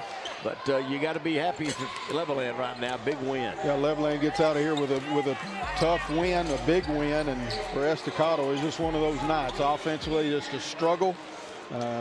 Hard time going against that 1-3-1 zone and finding anything that consistently put them in position to score points. And I don't know what the shooting percentage was, but it's not going to be very high.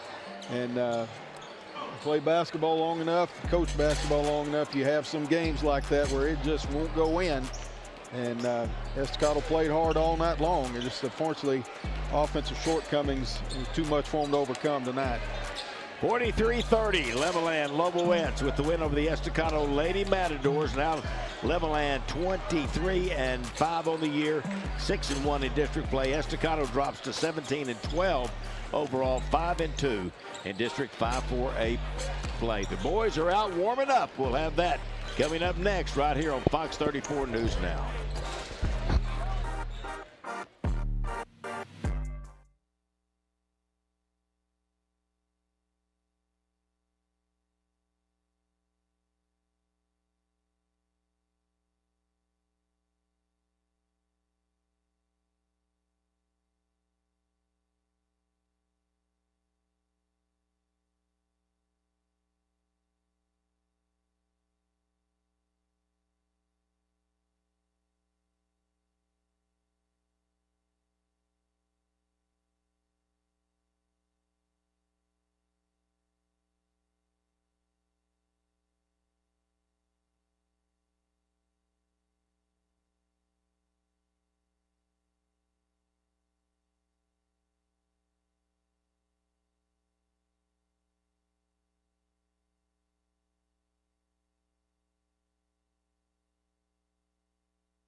Welcome back to Highlights.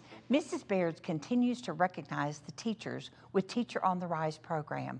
For this giveaway, students nominate their teachers, and we got to join and surprise at Miller Elementary.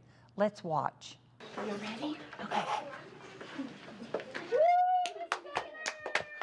We've been collecting nominations ever since the first day of school. So far this year, and we're in December, we have collected over 1,200 nominations from students and families and parents of teachers. This is a program that allows them to tell us why their teachers deserve special recognition or go above and beyond the call of duty. And the teachers love it because the kids would never go to the teacher and tell them how they feel about them, but they will tell us through this program. So when we can go and surprise teachers and read a nomination that was written by their students, it just means even that much more to that teacher that they are having an impact on our students. We are so delighted that you are our November Teachers on the Rise winner for elementary, so congratulations. It's a challenge to pick our winners every month, but we send out all of our nominations to our sponsors. So Mrs. Baird's, United Supermarkets, Atmos Energy, all participate in helping us choose our winners every month. But it is always fun to read those nominations because these kids and these parents will really pour their hearts out on these nominations. Yeah. So each month we recognize 3 teachers in elementary, a middle school, and a high school winner. And United Supermarkets provides a $100 gift card for each winner of the month. And we honor the teachers, and then we also give the students a gift certificate as well. So. Okay, and that piece comes from Mrs. Baird. That is correct, yes. Yeah. It makes the week every time we do this because we do it, 3 teachers once a month for 9 months. I guess we've been doing this for going on 13, 14 years now. So it's really an honor to do that for the teachers. We love giving back to the community, especially to these teachers who do so much for us and for our kids. It's fun to read what the students say. In fact, at our year-end banquet, we have a section in that we list as funny things kids say about their teachers, because they may not be a winning nomination, but we do get a lot of funny things that sometimes we receive in these nominations. It's true. We always love getting LISD nominations. In fact, we have received hundreds of them so far, but we know that we can receive even that many more. So if you have a teacher you'd like to nominate, just go to our website, mrsbteacher.com. Think Mrs. Baird's, mrsbteacher.com. It'll take you right to the landing page. Select the Lubbock South Plains area. When you go to that landing page, enter your nomination, and then that comes to us every single month. And we'll be doing this all the way until May. Thank you again to Mrs. Baird's. And all of the winners are invited to a celebration at the end of the year where they can also win some more great prizes. So it's just a wonderful program. And again, our students nominate the teachers. Coming up on the calendar, our first progress reports for the second semester of school will be sent home on Thursday, January 30th. You can see all this information and more on our Lubbock ISD app. It has a lot of updated features to help you keep connected with the district and your students' campus. Our app is free and easy to download. Just search for Lubbock ISD in the App Store or Google Play. Thank you for joining us today. We'll be back next week to highlight more great opportunities only in Lubbock ISD. This has been a production of the students and staff at Lubbock ISD TV.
Of Lubbock ISD TV.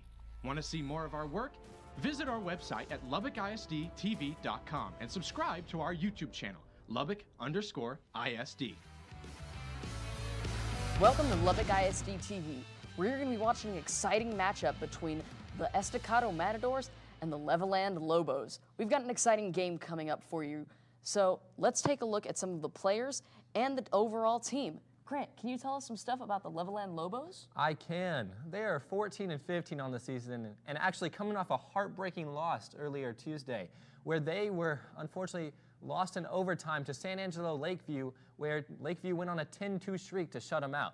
They should be coming back with a vengeful spirit in this one, hoping to make up for Tuesday's loss.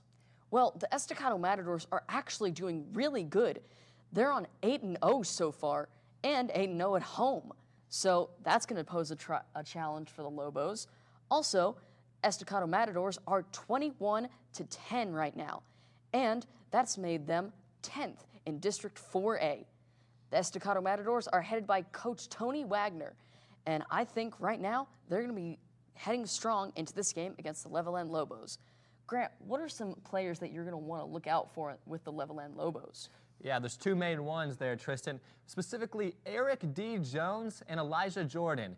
Now, you got a big guard here in Eric Jones where he's able to kind of boss his way around in the paint, but also take a step back and shoot some pretty deep shots. Very impressive there. And when you're looking at Elijah Jordan, ultimately that's their main bucket scorer. He's pretty much automatic from anywhere outside the three-point line, and he should be, if he gets hot, the reason they win this game. Well, if you want to take a look at Estacado Matadors, the Estacado Matadors have two key players that you're going to watch out for, Bobby Ross and Moses Stephenson. Ross has been having an amazing season as he's brought some serious speed to the Estacado Matadors, as they're also their running back. Bobby Ross has led strong, averaging about 15 points a game. Moses Stephenson, however, has been leading strong in 3-pointers and 2-pointers. Moses Stephenson has been heading strong at 22.2 points a game. These two can prove such a dynamic duo on the court. I'm excited to see what they can come up with. Tip-off is coming up soon, so let's send it over to David Thetford and Coach Randy Dean. Take it away, guys.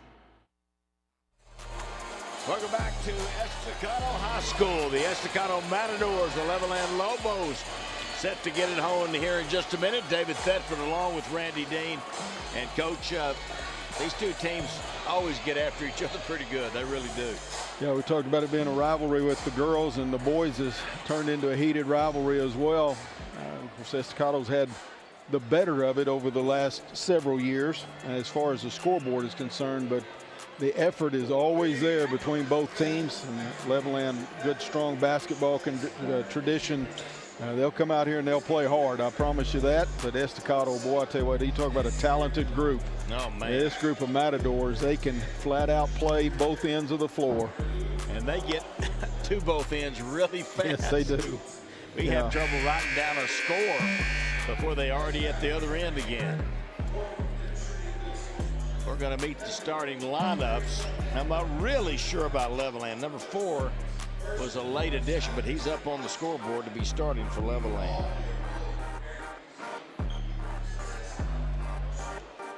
We're not even real sure what his name is. Huh? Yeah, it is. It's Bryson Golightly.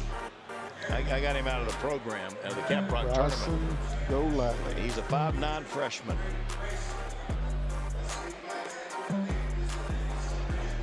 So I thought he might not even be on the squad here once we got to district. He's not only on the squad, he's starting. We'll see if they call his name out. Kendall Durrett is the head coach at Levelland. He's in his first year. I didn't get any information from him. I sent him an email to ask him about a roster and some stats, but did not get any. Anthony Gonzalez, number 062 junior, will be a starter. Did he say Golightly? He did say All Bryson right. Golightly. Number 4, Bryson Golightly, 5'9" freshman. Other starters, Eric Jones. We've been watching him since he was a freshman. 6'4" senior. Sean Landrum is 6'1" senior. He's number 5. And rounding out the starting 5 will be Nehemiah Sanchez. He's another freshman, a 5'8" freshman. Wears number 12. Head coach Kendall Durrett, first year. Keith Dixon, Justin Tennell, his assistants, 14 and 15 on the year, 2-2 in district play. Now for the Estacado Matadors, they'll start Shakura Wilbon.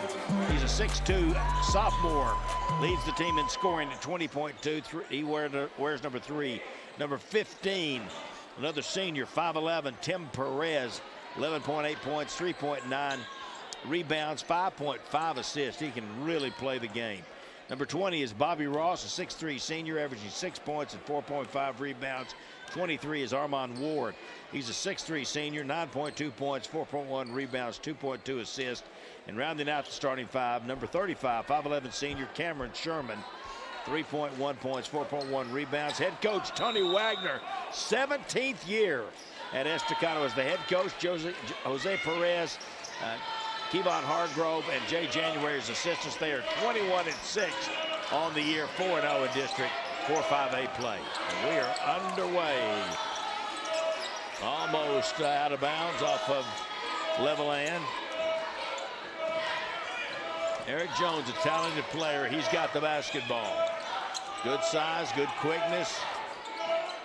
All the way to the outside of the wing into the free throw line. Can't get a shot. Matador defense is excellent. Their man-to-man defense. Here's a 3 from the left corner. Up and in. Sean Landrum gets it all started. Levelland able to survive that pressure throughout that possession, leads to a 3-point make. Estacado can't answer it. Down the other way, shot. No, they're going to call a charge. I think it was a block. Oh, they did call a block. He was signaling the basket was good. Got Tim Perez sliding over there trying to draw a charge. Number 0, Anthony Gonzalez gets the bucket. Go back to the other end, and Eric Jones cleaning that rebound, and then a one-handed baseball pass out to Gonzalez led to that transition opportunity. Free throw no good. Taken away by Cameron Sherman. 5-0, Levelland out quick. There's Bobby Ross inside. He'll try to spin. He will spin and draw the foul. Bryson Golali, the freshman, in there trying to take it away from him. Actually made a good play digging down in there on Bobby Ross, and had a chance to come up with a tie, but he kind of missed the ball the first time. And then just the strength of Bobby Ross going through that contact, drug Golali's hands across his arm, resulting in a foul. Bobby Ross, a senior. Of course, he's had an amazing football career here at Estacado.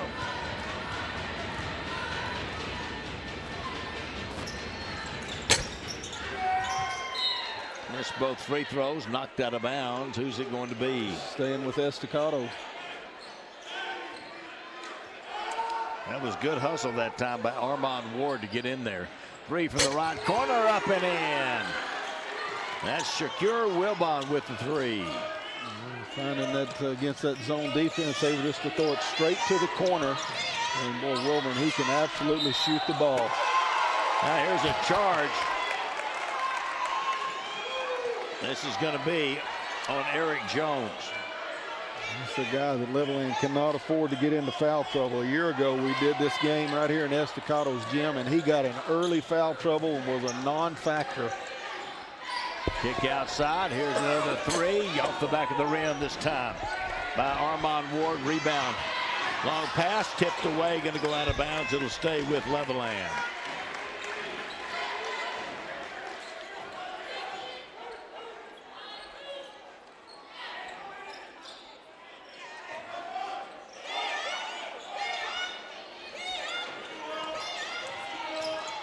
Driving the lane, little scoop shot up and in. Nehemiah Sanchez, the other freshman. Baseline out of bounds play, and just able to get a handoff and get turn the corner and get all the way to the bucket. Don't see that often against Estacado's defense. Kick out, Wilbon for three. He hit another one. Back to back for Shakur Wilbon. Nice job getting it inside and then kicking out the backside against that zone defense. And again, pure shooter on the backside.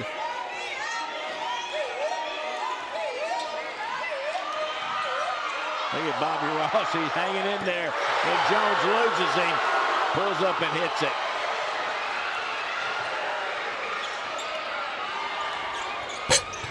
Another three this time by Wilbon. No good. Tipped out of bounds. That was a three by Jones.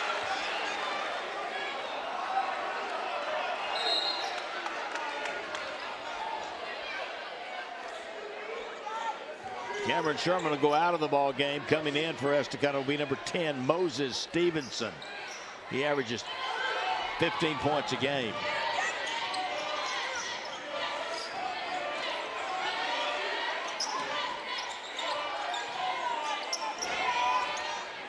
Drive again. Flip runner up and in by Nehemiah Sanchez. Tough shot right there, getting a floater to go and also avoiding the charge. Levelland's come out here and playing very well offensively in this first quarter. 2-3 zone defense against Estacado. Up top, Tim Perez shoots it up, no good. Rebound taken away by Jones for Levelland. Underneath, shot up, no good. Jones put back, up and in. Good 2-on-1 fast break right there, and Jones with the tip in to finish it. Take to the basket all the way in, up and in that time by Armand Ward. That's a good job right there attacking the basket. Been a lot of three-pointers for Estacado here early in the game. And Ward that time attacking the rim, make sure his team gets a good possession.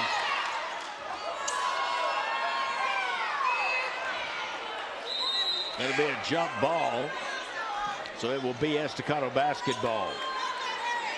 Like 4 new players coming into the ball game for the Matadors. Kamari Jones is number 12, a 5'11 senior.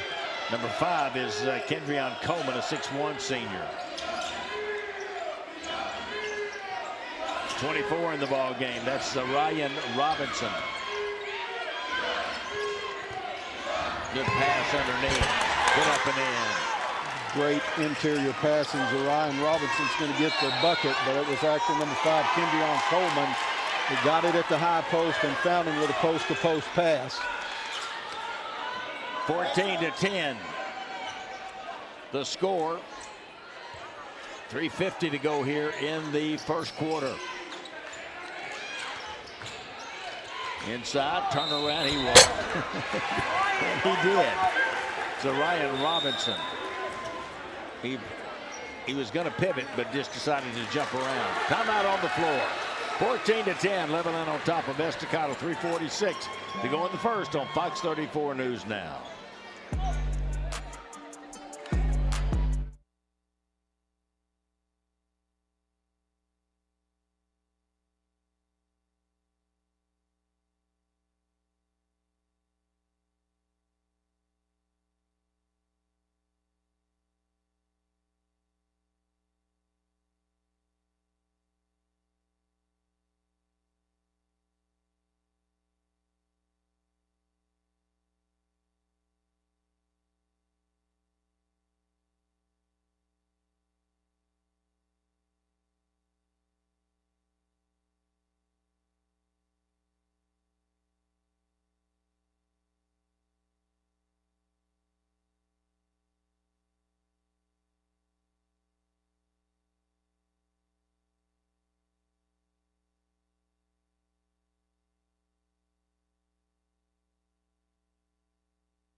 .346 to go here in the first quarter, 14-10.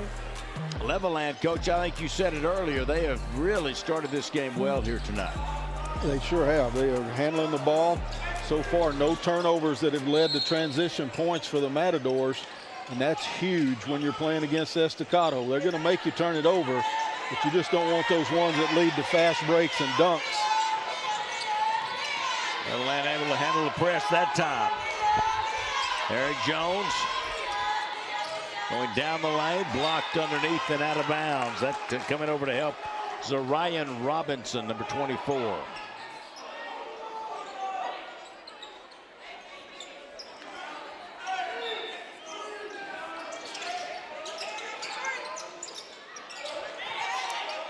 Trouble getting it in. Now the ball's loose.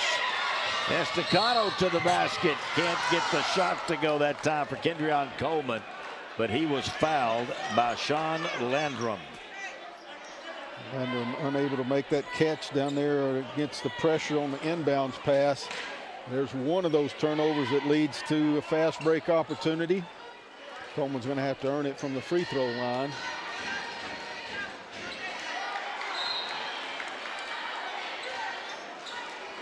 In for Levelland, number 13, Ethan Salazar, 5'11 sophomore. Also in is Graham Gibbs, number 10. He's a 6-foot sophomore.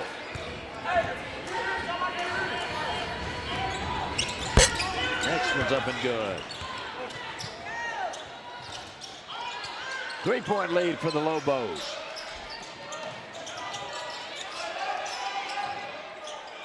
A runner up and no good, but Levelland got it and taken away.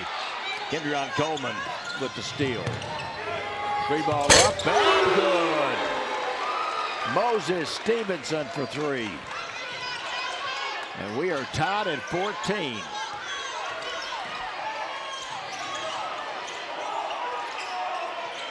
Eric Jones going to shoot a 3 and hit it.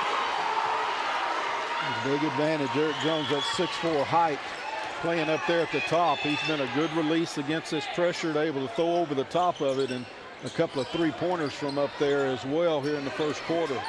Another 3 from Stevenson. He hit it again. Boy, that's a pure looking shot. Great form, great rotation. Nothing but the net. Eric Jones was going to answer. Now kick out. Crossover. And underneath Jones, baseline, 10-footer, no good. Rebound knocked away out of bounds by Levelland. It'll be Estacado ball. Jones actually had a path to the basket, didn't realize it, settled for a fadeaway jump shot, but very easily could have been an easy lay-in had he known that lane was there. Estacado 4-0 in district. Cooper Liberty is second at 3-1. I saw Levelland play in the Caprock Classic. They are a lot better. Here's a three outside, no good. Rebound up. Robertson puts it back in.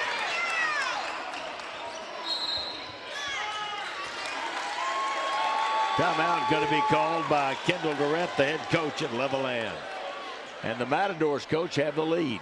You know, playing the zone against Estacado, it's a dangerous thing because they can shoot the ball so well, and they've been able to find that backside three-point shot. And Wilbon's got a couple of them, and Moses Stevenson's come in here and made a couple of late. That's 12 points, almost all from the same spot, backside of that zone defense. And like I said, Estacado, they're just a talented group. And then you get guys that play hard and go clean up the boards like Zarian Robinson has a couple of times.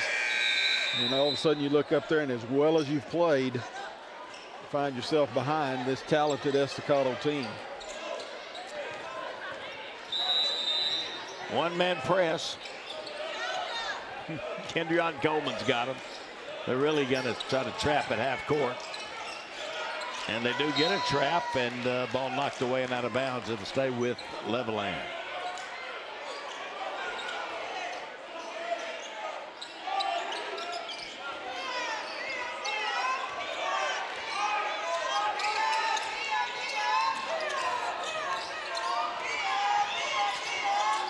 Driving, kicking, up top, catch, shoot, no good. Ball loose on the floor. Eric Jones gets it back up top again. Another shot on the way. This one no good. Another rebound. Eric Jones in the lane, in trouble.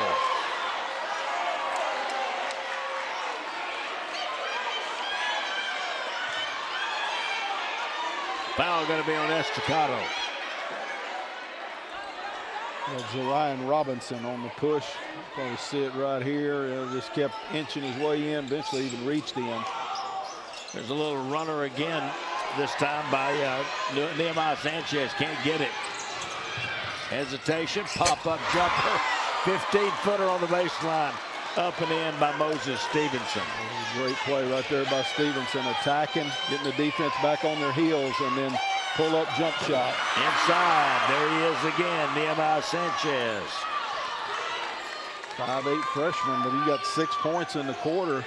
And all of them in there in the paint like that. That's pretty impressive.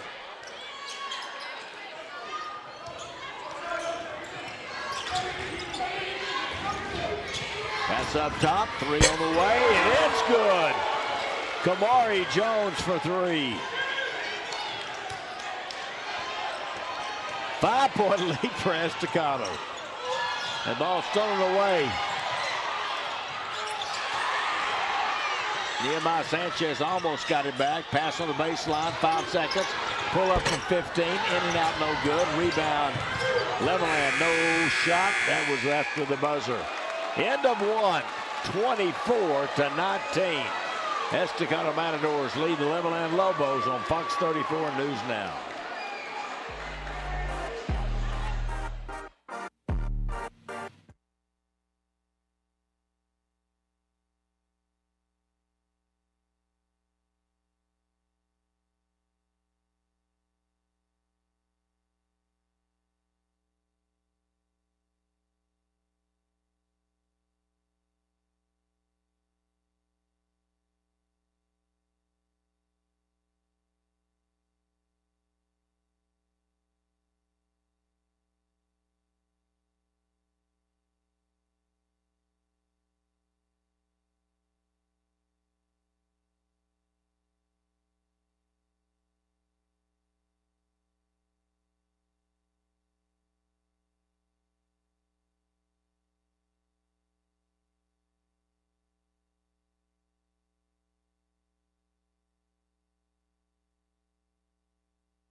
24 points in the first quarter for the Matadors. They started kind of slow, but coach, they caught fire.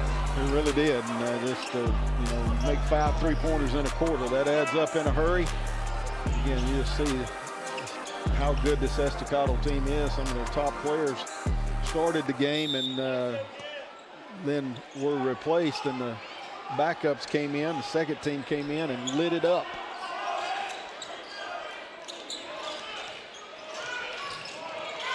Pass across, kick out, step back, trying to get to the three. Anthony Gonzalez couldn't do it. Matadors, they got there too quickly.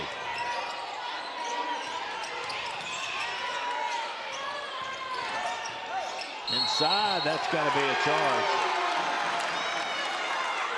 Great position right there by Andre Langston, who's in the ball game.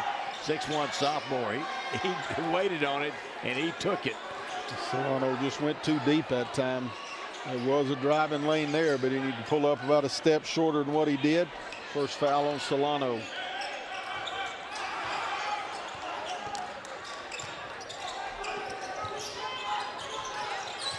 Down low they go. A little high shot off the glass. Eric Jones with the rebound. Long pass up the floor to the basket. Bump fake, no good. Rebound tipped away by Estacado. They've got it on the run.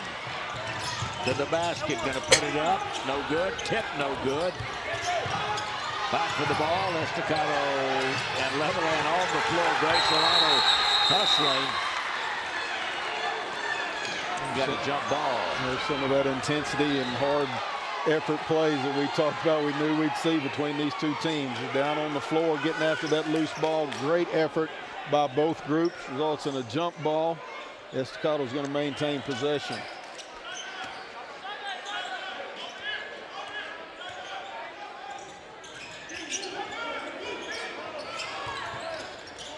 Take across, open shot, no good. Rebound out long and put back up and no good that time.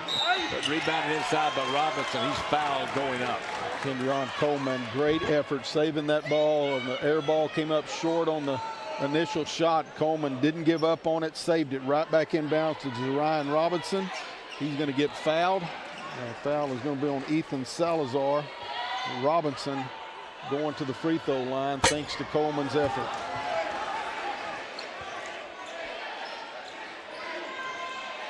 See that play right there, saving it back inbounds. Good pump fake by Robinson to get the defense up in the air.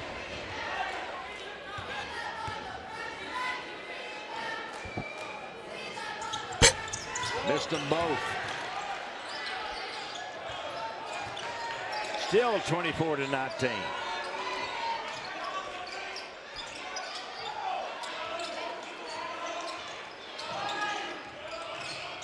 Eric Jones pull up from about 17, no good. Rebound pulled down, taken away by Moses Stevenson.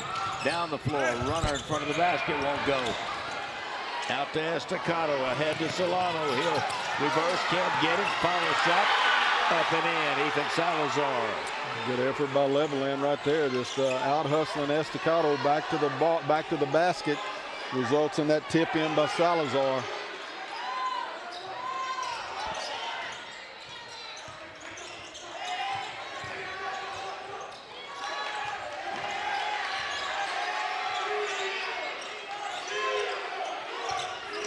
Into Robinson. He's just going to power his way in there. Can't get the shot to go. Fight for the rebound. Tied up. Going to be Levelland ball. Good battle down there that time by Robinson and Eric Jones. Jones able to hold his ground just enough to force that miss, and then both players go back after the rebound, resulting in a jump ball. 5 new players in the ball game for the Matadors. A lot of it's like the starters back in the ball game. It's hard to tell the difference, though. They all can play. Everybody very deep. Here's a spin around move. Eric Jones can't get it. Taken away by Cameron Sherman. Kick out. Wilbon, 3, in and out, no good. Rebound, Bobby Ross. Authoritatively going after that rebound. Good foul on Anthony Gonzalez that time on the offensive rebound. Drive to the side of the lane, shot up and no good by Armand Ward. Eric Jones sliding by down the lane and putting it in. This freshman Bryson Golightly, he's really playing well for a freshman. Did a nice job right there, maintaining possession of it, reading his teammate on the back cut. That led Jones all the way to the basket, avoiding the charge, and gets the lay-in. Skip pass. Back up top with the basketball. Shakir Wilman inside. Loose ball picked up by Levelland. Long pass up the floor. Perez back, shot up, no good. Foul is going to be called on Bobby Ross.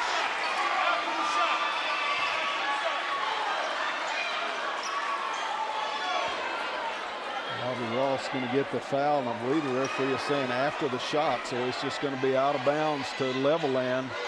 You see it right here. Tim Perez able to get the deflection, and then, yeah, it was after the shot, and it was a foul. You got it both right. Yep. Jones looking back to the cutter in the lane. Shot up no good, but a foul is going to be called again. There's that freshman again, Bryson Golightly, number 4. He did a good job with his cut that time, staying active, and a great find by Eric Jones. Seeing him on that cut. Jones was really too deep on the baseline. Not anything he was going to be able to do with it, but he found his teammate on the cut. Got his first point in the game. And we are tied at 24.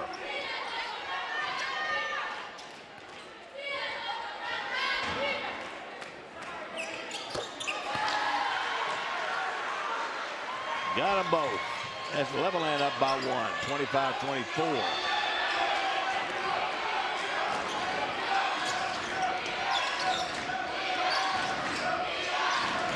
Up top, kick right, 3-ball on the way, no good, foul going to be called. Andre Langston will be going to the free throw line to shoot 3. They got Golightly that time, just kept moving in on him after the shot. Langston will get 3 free throws, as you said. But that's a play right there you just hate to see from a coaching standpoint. Golightly challenging, but it's got to come up short and not foul a 3-point shooter.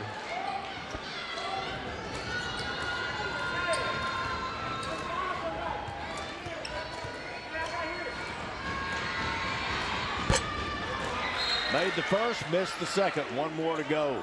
Golightly will go out of the ball game. Coming back in, Nehemiah Sanchez. He has 6 points in the game, and he's another freshman. No, actually, Golightly's going to stay in the game, and Ethan Salazar. They were trying to fool Salazar. He had to go out. Made 2 of 3.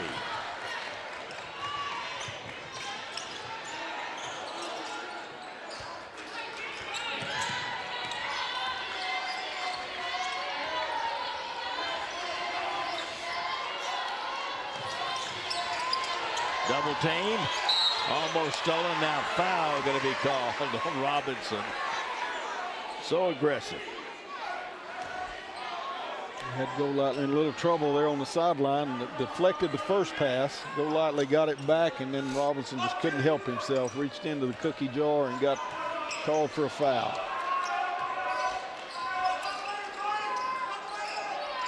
There's a long 3. No good. That's shot by Graham Gibbs. Estacado eventually comes up with it ahead of the pack to the basket. Blocked by Eric Jones. And the shot by Kamari Jones. In the lane, kick corner. Good step through. Foul going to be called. Bryson Golightly.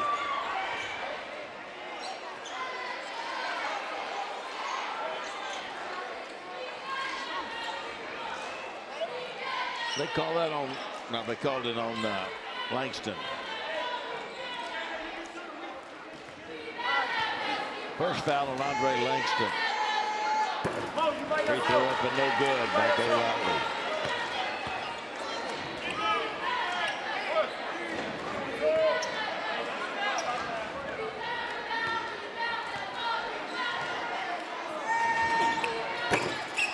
He missed them both. three, right hand, way up and in. Moses Stevenson. He's got it going tonight. That's 3 threes in the game. 11 points, but I don't even think he's moved the net on the 3 threes that he's taken. He's got a great looking rhythm when he shoots it. Inside, Jones in trouble, kicks out. Lead from the outside, up and in. Graham Gibbs, his first basket. He's 1 of 3 from 3. 3 minutes to go in the first half. 29-28 Estacado on top of Levelland on Fox 34 News Now.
Games, lots of good shooting and lots of effort by both these teams. In fact, this Levelland team, coach, is better than I thought they were going to be here tonight. I would agree with that. And I'll tell you what, Eric Jones up there at the top of this thing where he handles the ball, he's able to see over it. Well, number one, he can handle the pressure. And number two, he's kind of able to see over things better than most people can against Estacado. And that's really helped them. But they have been very aggressive, both ends of the floor. And they got themselves right here in a dogfight with the Matadors. Skip pass all the way to Langston. Bounce inside. Good pump fake. Robinson can't get it to go. Fight for the ball. Picked up. And fouled is Kendrion Coleman. Graham Gibbs on the foul. He thought he had a clean steal. Kind of took the ball away from Coleman down low, but the underneath referee thought he got across the arm. Coleman will go for a couple of free throws.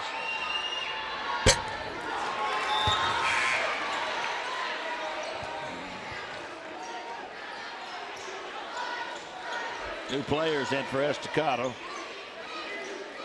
Tim Perez, number 15. Armand Ward, number 23. Bobby Ross back in. He's number 20. Shakur Wilburn is 3. He's stays in the ball game. And Coleman is going to come out if he makes this free throw. He doesn't.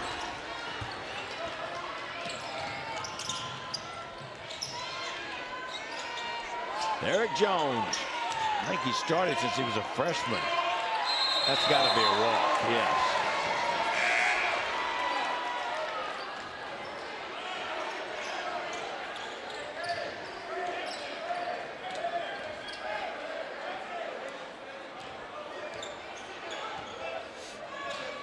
And he always plays, he seems like he gets up for Estacado. They two teams get up for each other. They really do.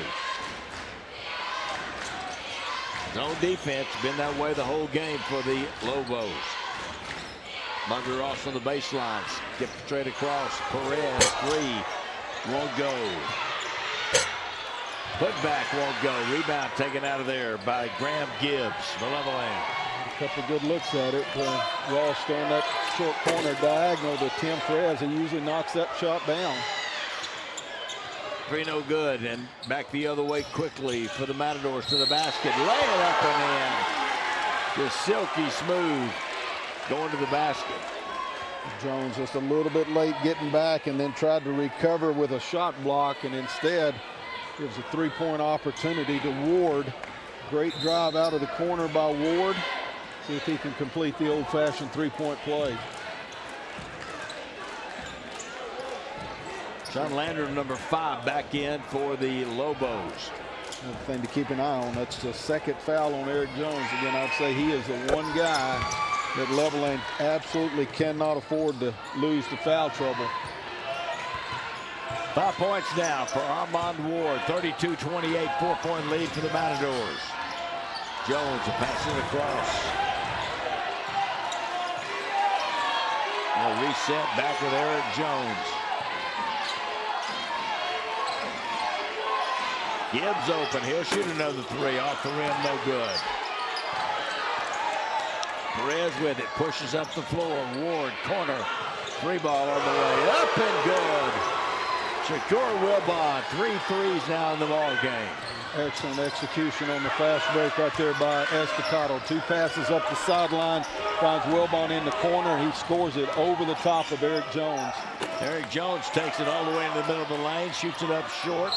Rebound taken away by Estacado. And a foul going to be called. Got his third one right there on the reach in. Now he is officially in foul trouble. It's just 49 seconds left to go in the first half. Well, you hate to pick up one right there, Coach. 94 feet away, and just probably a little bit of frustration or temptation. See him reach in. And there's probably been that much contact on a lot of plays, but that one goes against Jones, and that's a big blow to Levelland. Armand Ward misses the first free throw.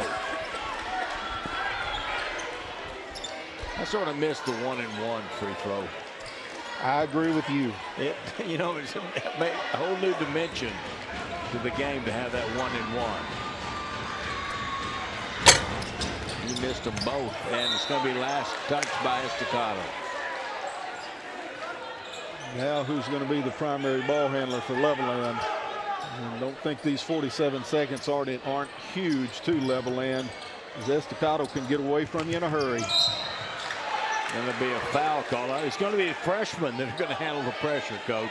It's going to be Golightly and Nehemiah Sanchez. We got the foul on Cameron Sherman. That's a little bit of a break there for Levelland and a result in free throws, especially if Golightly could go down there and make them.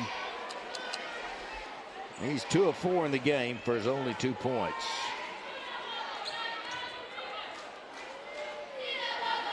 .7 seconds left.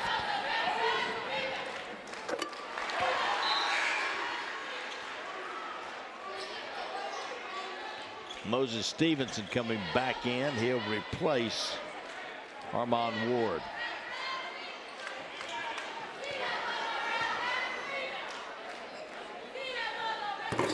In and out on the second. 40 seconds. Moses Stevenson, long three, no good. Rebound saved in by Landrum. Right to Estacado, and now a foul is going to be called.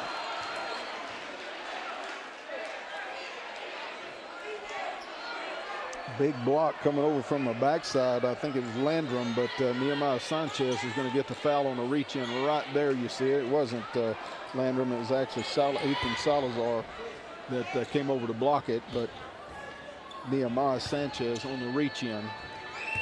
At the line, Cameron Sherman. Off the glass and in.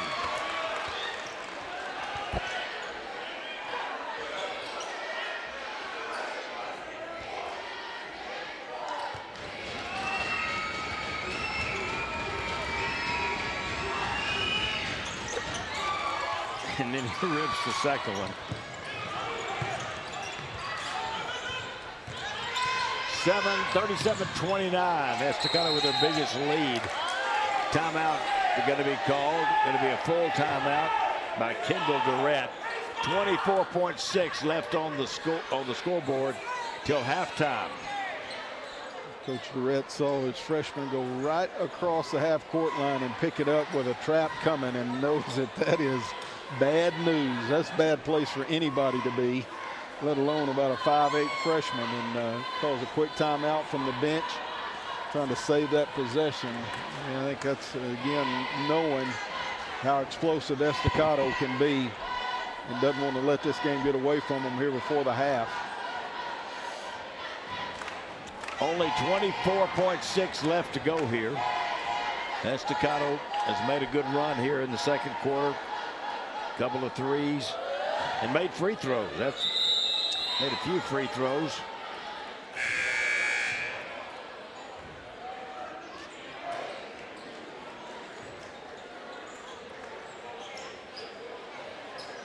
They're 5 of 10. That's not really that good. Depends on whether you focus on the 5 or the 10. Yeah. Those 5 makes were real good. If you don't tell them it was 10 for 10 shots. Throw it in the backcourt. Yemai Sanchez with the basketball.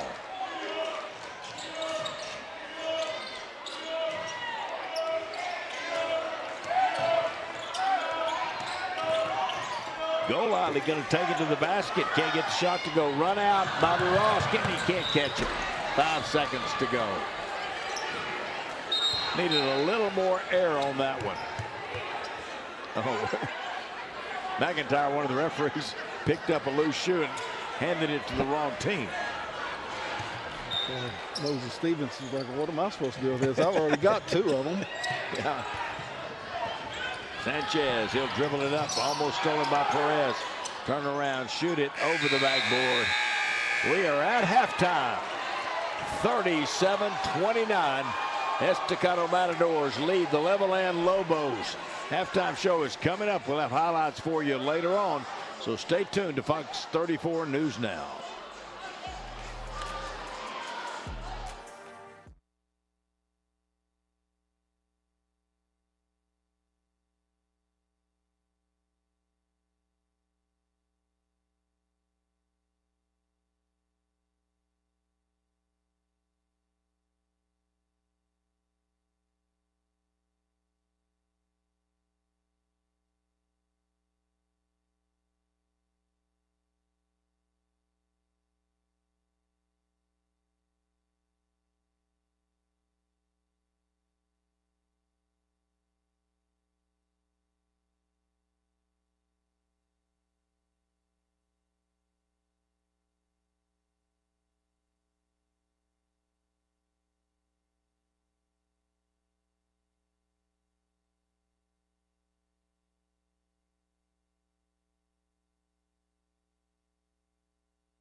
You're watching high school basketball. Brought to you by the students and staff of Lubbock ISD TV. The second half is coming right up. But for now, enjoy these short messages from Lubbock ISD TV.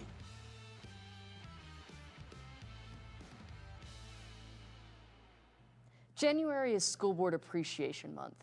And since we at Lubbock ISD value all school board members, we've made an amazing video to tell them thank you so much for everything you do in supporting our schools and signing off on all of the amazing things that us students get to do every single year.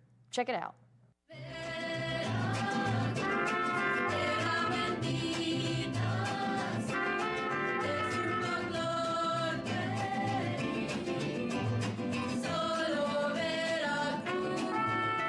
Thank you to the Lubbock ISD Board of Trustees for supporting Body Art Fine Arts. I want to thank John. I want to thank Jason. I want to thank Beth and Lala and Marianne and Nancy and Ryan. I don't want to forget Ryan because they are doing a phenomenal work, and we know that oftentimes it's thankless and it goes unappreciated. But thank you for what you do each and every day for every child every day. Thank you, Lubbock ISD School Board, for supporting agricultural education. Thank you for your commitment and leadership in ensuring our students' success. Thank you for your vision, your support, and your hard work to ensure our success. Thank you for your commitment to our students and teachers. Thank you. Thank you, school board members, for all your kind and loving support for Coronado High School and Lubbock ISD. Thank you for supporting career and technical education.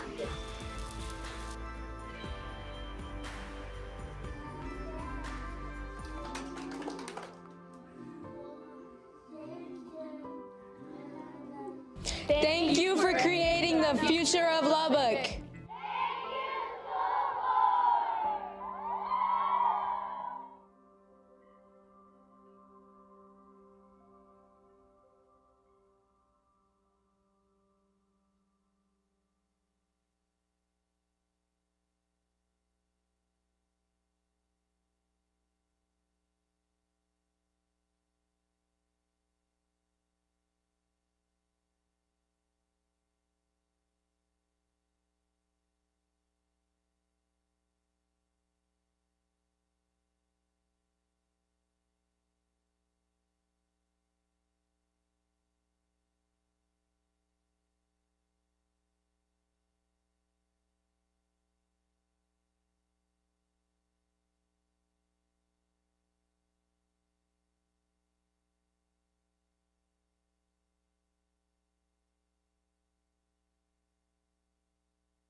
Lubbock High School's Gold Dust Palm Squad hosted their annual mini camp. Participants from across the Westerner feeder pattern showed families what they learned during the halftime of the Westerners matchup with Monterey on January 17th. And as you can see, they put on a great performance. 4th and 5th grade plainsmen from Wheelock Elementary put on a performance of their own. This one featured singing and dancing at Buddy Holly Hall. Wheelock families enjoyed the free show, and the plainsmen sent a shout out to Miss Tilly and the students for a phenomenal job. Lubbock High School's Academic program put on a fun fundraiser. They taped a teacher to the wall. World Topics teacher, Mr. Reynolds, for funding for our academic decathlon trip. Throughout the week, you could buy rolls of tape or just like pieces of tape, depending on how much you want to spend, and then choose a teacher. And then, as you can see, we taped them up on the wall with all the tape that we earned. And Reynolds won because we wanted to tape him up the most. Lubbock ISD agricultural education students supported ag students from a neighboring district. After students in Anton ISD lost their goats right before their county show, Lubbock ISD ag students volunteered their goats. Lubbock ISD got the goats ready and delivered them to Levelland, where Lubbock ISD students assisted the Anton students with animal showing techniques. These kids are brand new to showing, but so far they're doing great. It's just very special to me to see how far they've come just this morning with just showmanship and how to walk their goats and everything. Now you're in the loop with Lubbock ISD.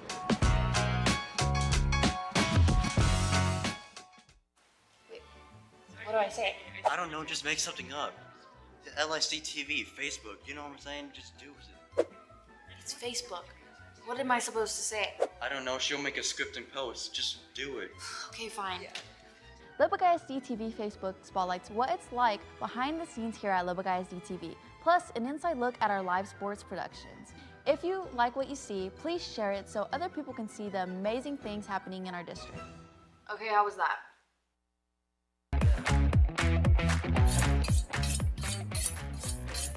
Hey, Chef Gooch here. Each week we're going to be diving into the world of culinary arts, whipping up some delicious dishes that you can master at home.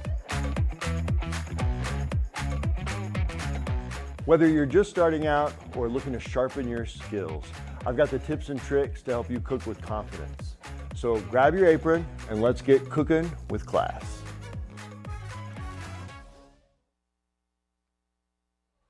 Back to Estacado High School Matador Gym, Matador Arena. David Thetford along with Coach Randy Dean. Coach, let's take a look at some of the highlights from the first half of the ball game. Lots of athletic plays, and so that always makes for some good highlights. Well, it's great action, both teams. Here you see Nehemiah Sanchez turning the corner, able to get finished with that left-handed layup. Big-time half here by Moses Stevenson for Estacado. He was shooting the ball very well. Eric Jones, big part of Levelland's success.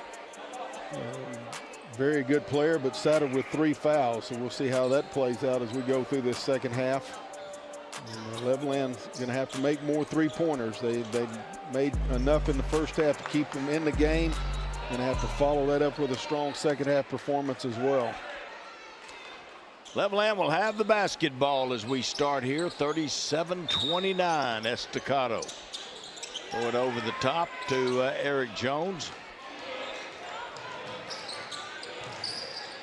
He'll skip it all the way to the right corner. And 3 is up and no good by Landrum. Long pass from Estacado going to the basket. Cut off on the baseline. Good defense. That time by Anthony Gonzalez. 3 balls up by Wilburn. No good. Rebound. Lobos.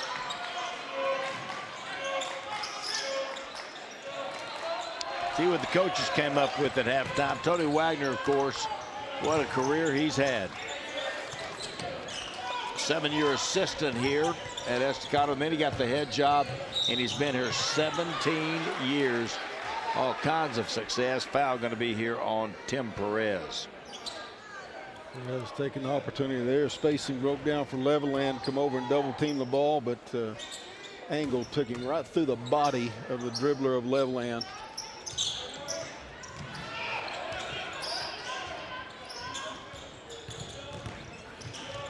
Drive to the basket.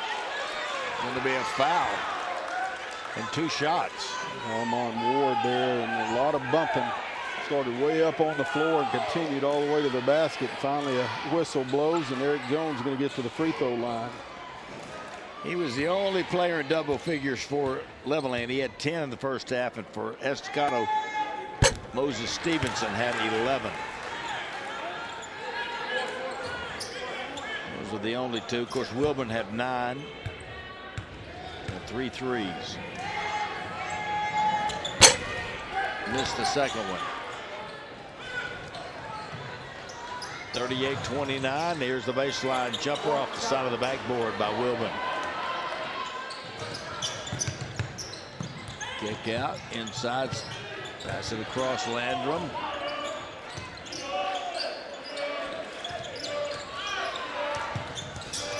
Jones, step over 3, no good. Follow shot, no good. Good follow that time. Anthony Gonzalez just hit the back of the rim and jumped back over the front. Underneath, good reverse. How about that? Moses Stevenson for 2. Good cut, a good find right there to lead him into that basket as well.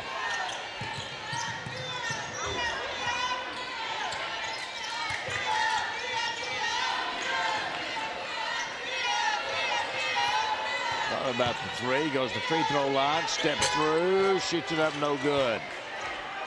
Gonzalez, Anthony Gonzalez couldn't get it to go. Great bounce pass from Perez as he found Armand Ward for 2.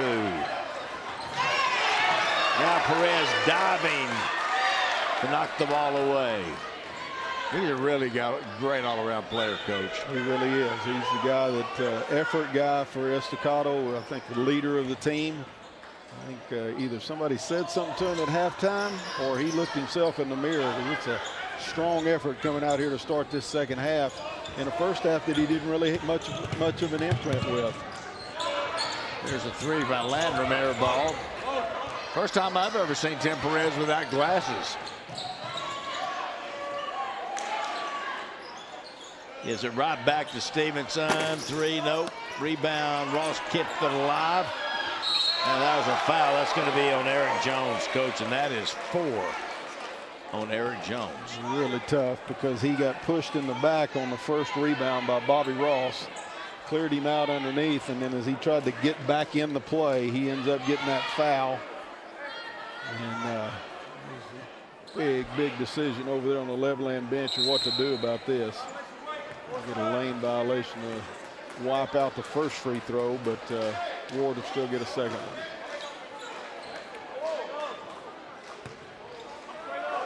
(41-30).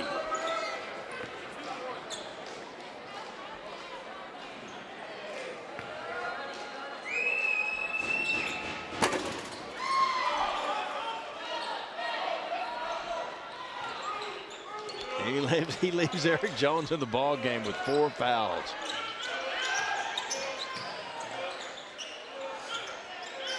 Skip pass down. Here's the drive inside. Golightly tipped away out of bounds by Wilburn. Wilburn he's only a sophomore. Hard to believe.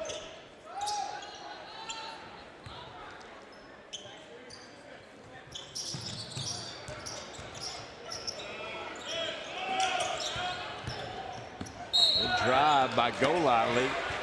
We foul going into the basket.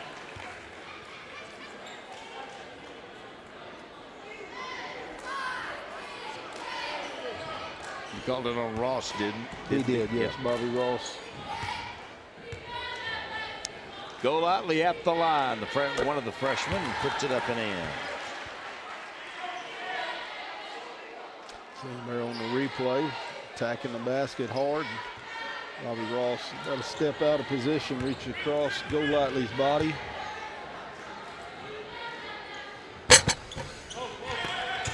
Estacado clears the rebound.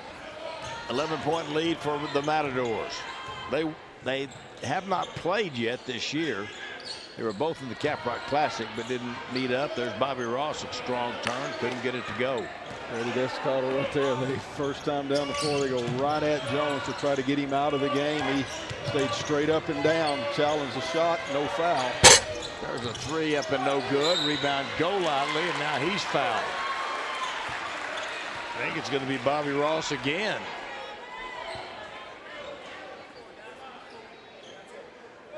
I'm impressed with these two freshmen. They're not very big, either one of them, but they find themselves in the middle of the action a lot. Yeah, they're very heady. I mean, you know, the pressure doesn't seem to be anything to them. Here's a three up top, this time by Graham Gibbs. Can't get it. See who got his hand on that rebound that ends up landing in Landrum's lap. But number 12, Nehemiah Sanchez, it comes flying in there to get a hand on it. Tip it over towards Landrum. Kendrion Coleman with his first foul. Free throw up and no good. Levelland's leaving a lot of points out there, about 2 or 3 two-point attempts that have just fallen off the rim, and a couple of free throws that haven't gone in. There he goes, Sean Landrum. 4 points in the game. Tim Perez up top. He'll set the offense.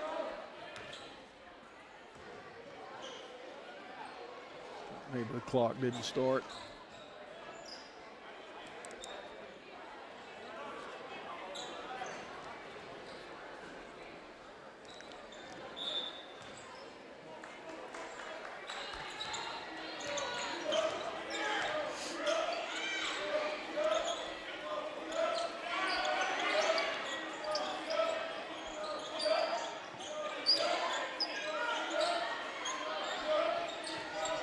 Three ball up and good.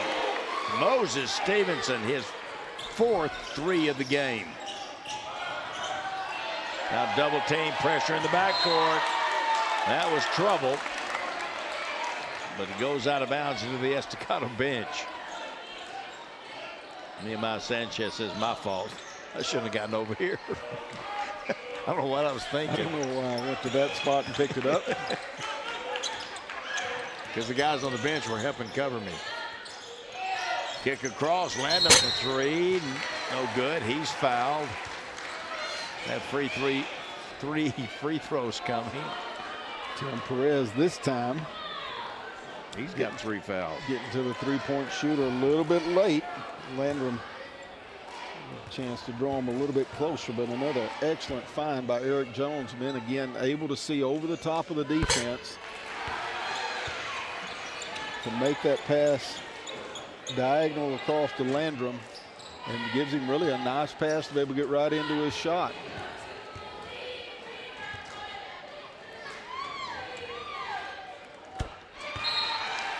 Made the first 2.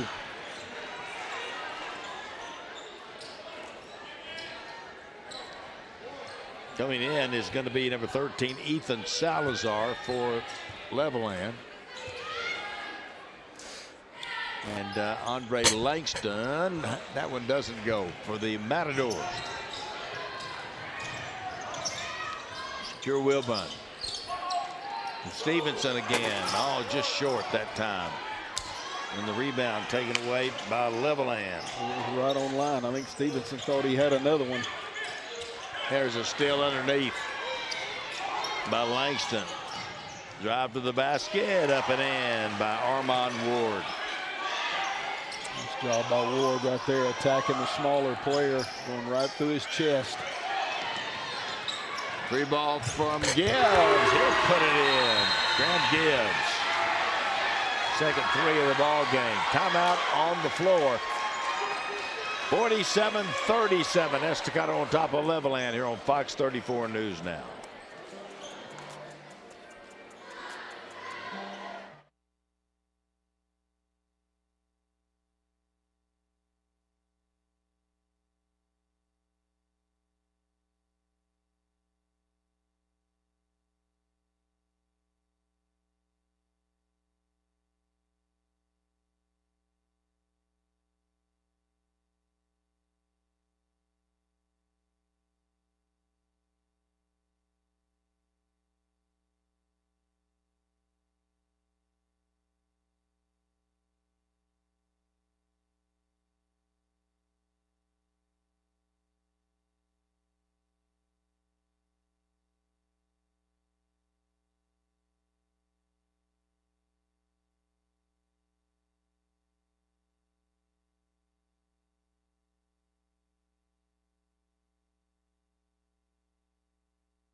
Estacado basketball, 3:02 to go in the third quarter.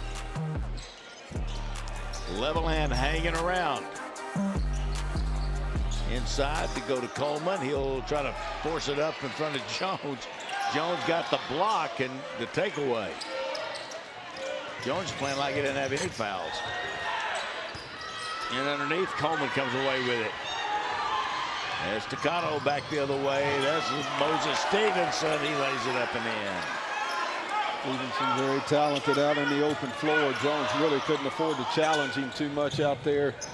But Stevenson blows past him and gets the off-foot layup to go in.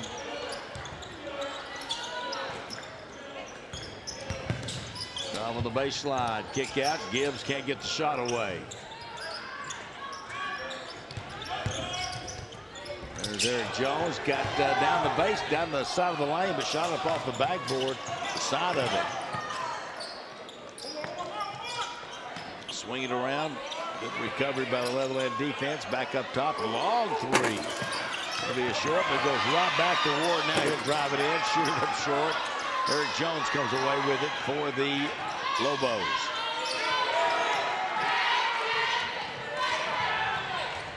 In the corner, 3 balls up and good. Anthony Gonzalez with the 3. Levelland again handles that backcourt pressure very well. Another 3. This one's good by Andre Langston. His first field goal. Good answer right back by Estacado. Langston knocking down the 3.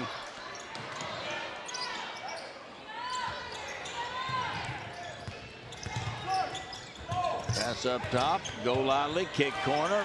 Back to back. Nope. Can't get this one. Short on the shot by Anthony Gonzalez.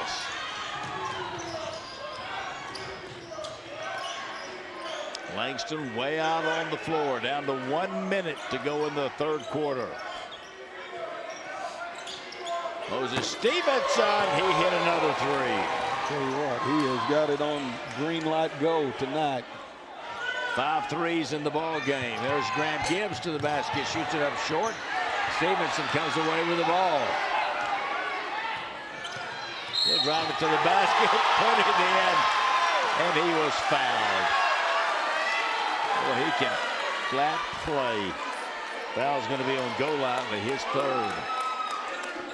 Back setting up that layup, though. Andre Langston doing a great job of hustling back and getting to number 10 for Levelland, Graham Gibbs, to distract him on that layup. What looked like a breakaway uncontested, but Langston hustled back into it, and that led to this. Moses Stevenson flying down the floor. Bryson Golightly with a little reach in. Stevenson will finish through that just about every time. Chance at the old-fashioned 3-point play, and he makes it 2. 58-40. You think you're doing really good, and you look up and you're down 18. I mean, if you're Levelland, they've done a lot of good things. And here they are down 18.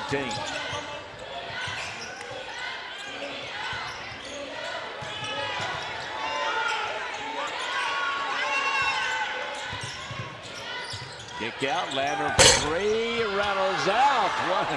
Boy, that was down and popped back out. Well, Stevenson gives it underneath. There's Robinson. Ryan Robinson will put it in at the buzzer, just before the buzzer.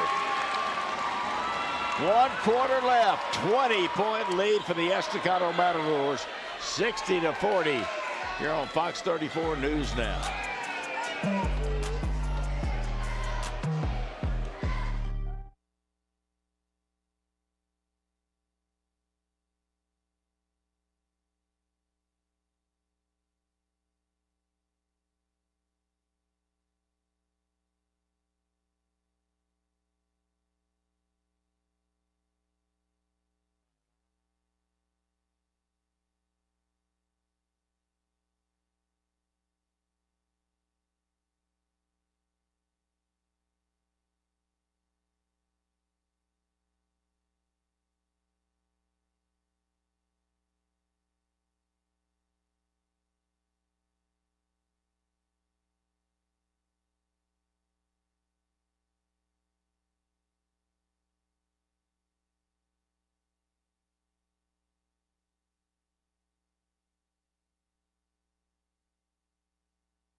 Have the basketball.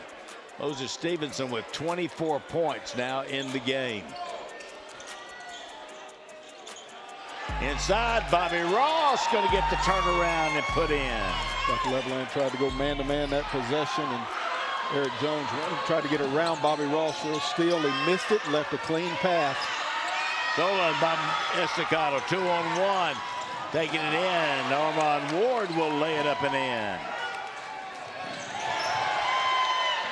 Estacado had it again. Now we got a foul going to be called on Landrum. It will be on Sean Landrum, his second foul.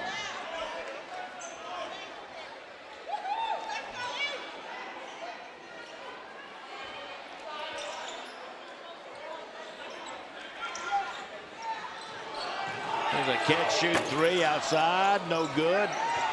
Tim Perez has it. He'll spin around and put it off the glass. Ball is really finding its way into Estacado's hands early in this fourth quarter. Bobby Ross gets his fourth foul, trying to reach in from behind and poke it away.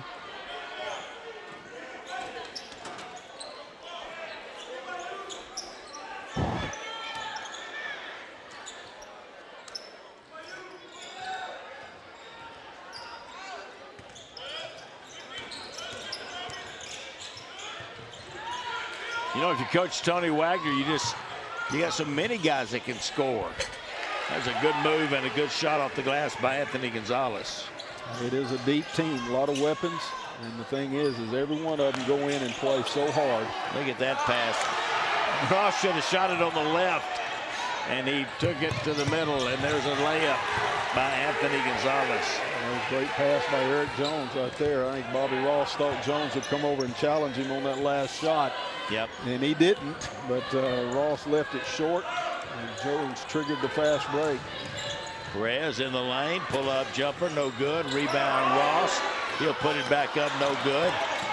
And Levelland gets it. Pass ahead. There's a pass inside, and Anthony Gonzalez with two more. He's got 6 early in this quarter. 6:14 to go. A little answer there by Levelland. Get 6 in a row after Estacado had gone 6 in a row. You look at the Levelland bench, and Coach Kendall Durrett hits his first year as the head coach of the Levelland Lobos. You know, they had a tough loss, I believe it was on Tuesday night down at San Angelo Lakeview, and one that they didn't expect to lose down there. Lakeview's just 11-13 on the season, and they would come into that game 1-2, and they upset Levelland. And you can tell the effort has been really, really nice for Levelland tonight. The talent overall, just the depth of Estacado has eventually taken its toll and ballooned this lead out. But coach has got to be proud of the way his team's come out and really battled tonight. And Estacado's having to work tonight to balloon this thing up. It hadn't just all been easy. I agree with you. You know, and Levelland has done a bunch of good things tonight. And you're looking, Coach, we're further behind than we were a minute ago. Yeah, and that speaks to how good Estacado is. Yeah. I'll tell you, a game like this is good for Estacado. It is. They need this kind of game. Just go out there in the first quarter and, just blitz them right away, and then you play the rest of the game in cruise control. Coach Wagner's had to get after his team several times, and a lot of things that he could really harp on about trying to get them to be better, and it's going to help them later on. With Liberty and Cooper Liberty and Levelland, Estacado in the past, Coach, you're making a point there. They didn't have a lot of competition at district. Now they have some competition. Jump ball, going to be Levelland basketball. A little different defense that time, but Levelland looked like they were in a little half-court trap or looking to trap out of a 1-2-2 set. And eventually, ball gets loose down on the floor. You see the scramble. Full court press over the top. Good passing. Not Levelland to get it down the floor. Eric Jones has had 4 fouls for a long time. He'll pull up, shoot it up, in and out, rebound Estacado. Moses Stevenson kick left, 3-ball up, no good. Rebound put back up and in. Tim Perez. Right place at the right time for Perez. Of course, knowing that most shots come off on missed shots, come off on the backside. He positions himself there. Easy, uncontested tip in.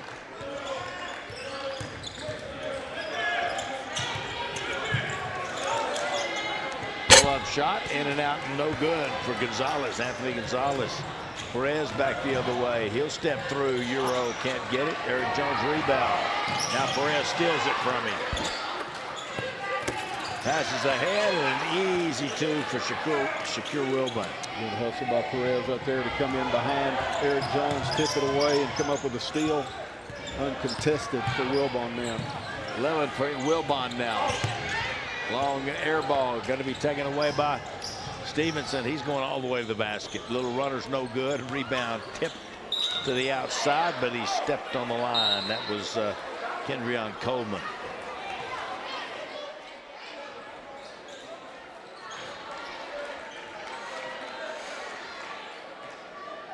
Substitutions now. Graham Gibbs coming back in, number 10 for Levelland. Ethan Salazar, 13, back in the ball game. Ahead to goal Otley. He'll step in, can't get it to go. Ball's loose, picked up by the Matadors. Inside, lay it up and in. Kendrion Coleman, great pass by Perez. Another good find by Perez that time. Got it right in the middle of that defense. Coleman then able to one step get to the rim. Drive by Jones. He'll slide by. Blocking foul on Perez. Perez tried to rotate over there to get that charging call, but Jones, he's just pretty slick. Able to just glide a little bit to the side, avoid the charge, kiss it in off the glass. Perez now has 4 fouls as well.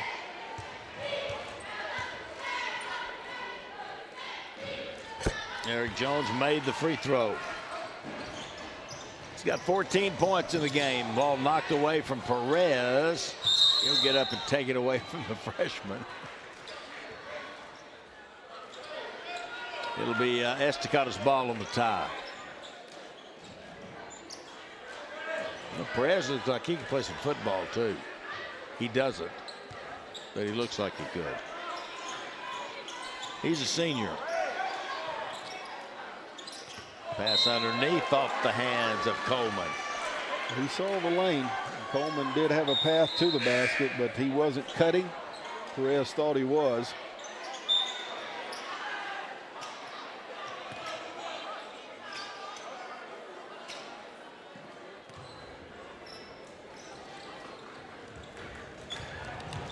Just went under 4 minutes left in the ball game. Ball off the foot. Now here goes Wilbon to the basket. He'll lay it up and in. How good is he going to be in a couple of years? Oh my God, it's just hard to believe he's a sophomore. He got it back. He'll shoot it up again. No good. He's got 9, 11, 13 points in the game. 3 threes.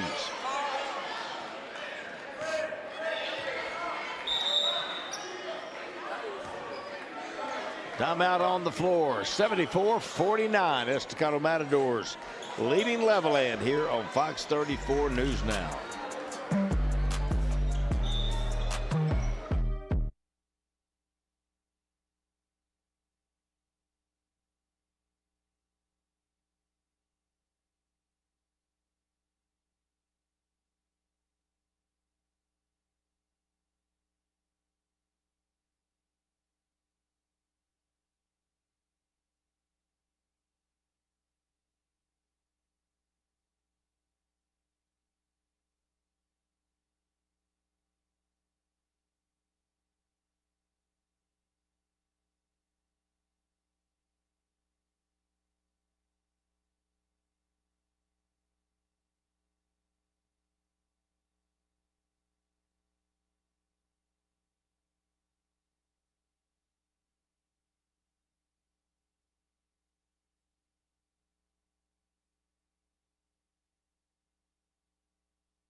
.335 to go in the ball game. Estacado just continues to build on that lead now, 74-49.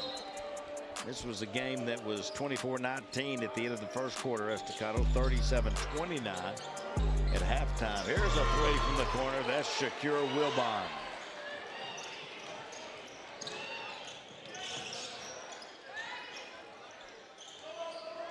$77-49. This is almost a 30-point game. And Levelland has not played badly. They have done a lot of good things.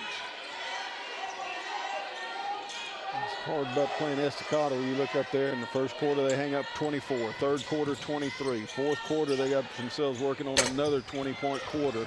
Yeah. Rebound inside. Put it back up and in. Eli Randall, who just checked into the ball game. First time he's been in, he gets a rebound and puts it back up.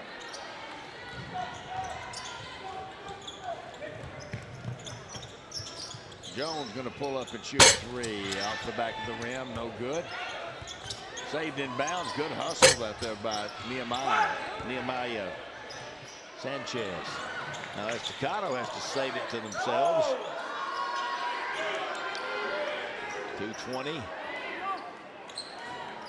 Coach Tony Wagner won state championship in 2010 with the head coach of the Matadors, and he was in the state tournament in 2009.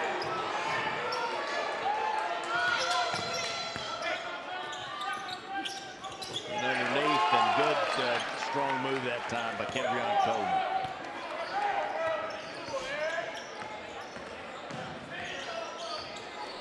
You know what I see so much about Estacado, Coach, when we do them, is they just love to play the game. They love it.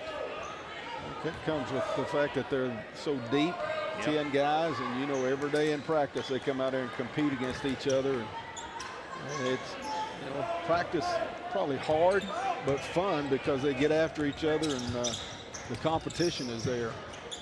It's a quick three up and no good that time by Ethan Salazar. 79-51. Starrett's got he's got some good young players. You lose Eric Jones, that's huge, but there's Moses Stevenson with the rebound, jumping up, falling backwards, puts it in. He's got 26 points now. Here's Jones. Puts it off the glass and in. And he was fouled. He is a nice player. He really is.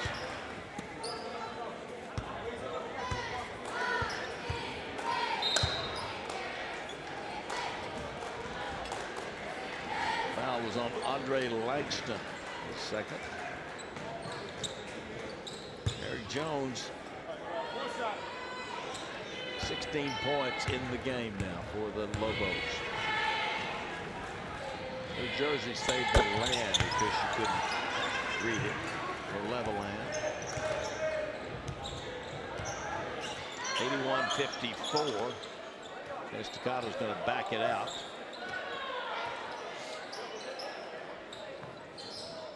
Coach Wagner coached with Tim Thomas at Estacado. Was Tim Thomas a great coach in his own right, and Coach Wag learned, and he has built his own run here at Estacado. It's been a great one. They're going to work on their delay game. Well, maybe not. I like it though. 28 seconds to go.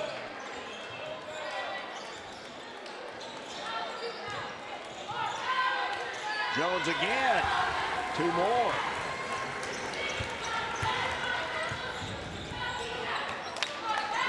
Points for Eric Jones to lead Levelland.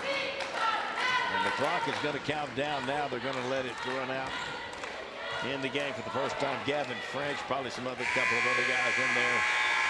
But that's going to do it here from Estacado High School as the Matadors coach just get it done again. 81-56, the final score here.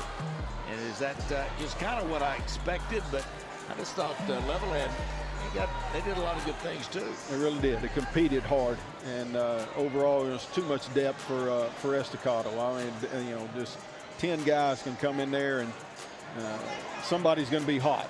And the other thing is all of them are going to play defense. So that makes Estacado just so tough. That's why they're highly ranked in the state and why they got a great chance and a lot of opportunities ahead of them to make this a special year. They are number 7 in the state. And been there for a while now in that top 10 range at number 7. And they had a good night here tonight. 26 points for Moses Stevenson to lead the way, 19 for Eric Jones for the Levelland Lobos. Estacado moves to 5-0 in district, 22-6 on the year. Levelland drops to 2-3 in district, 14-16 on the season. Coach Randy Dean, I'm David Thetford. Thanks for tuning in here on Fox 34 News Now. And all the great work by Lubbock ISD TV 12 will be in Coronado Tuesday night. Caprock Longhorns and Lady Longhorns coming to town. Coach Dean and I will be there on TV again at Coronado Tuesday night. So be sure and tune in again then. We'll see you.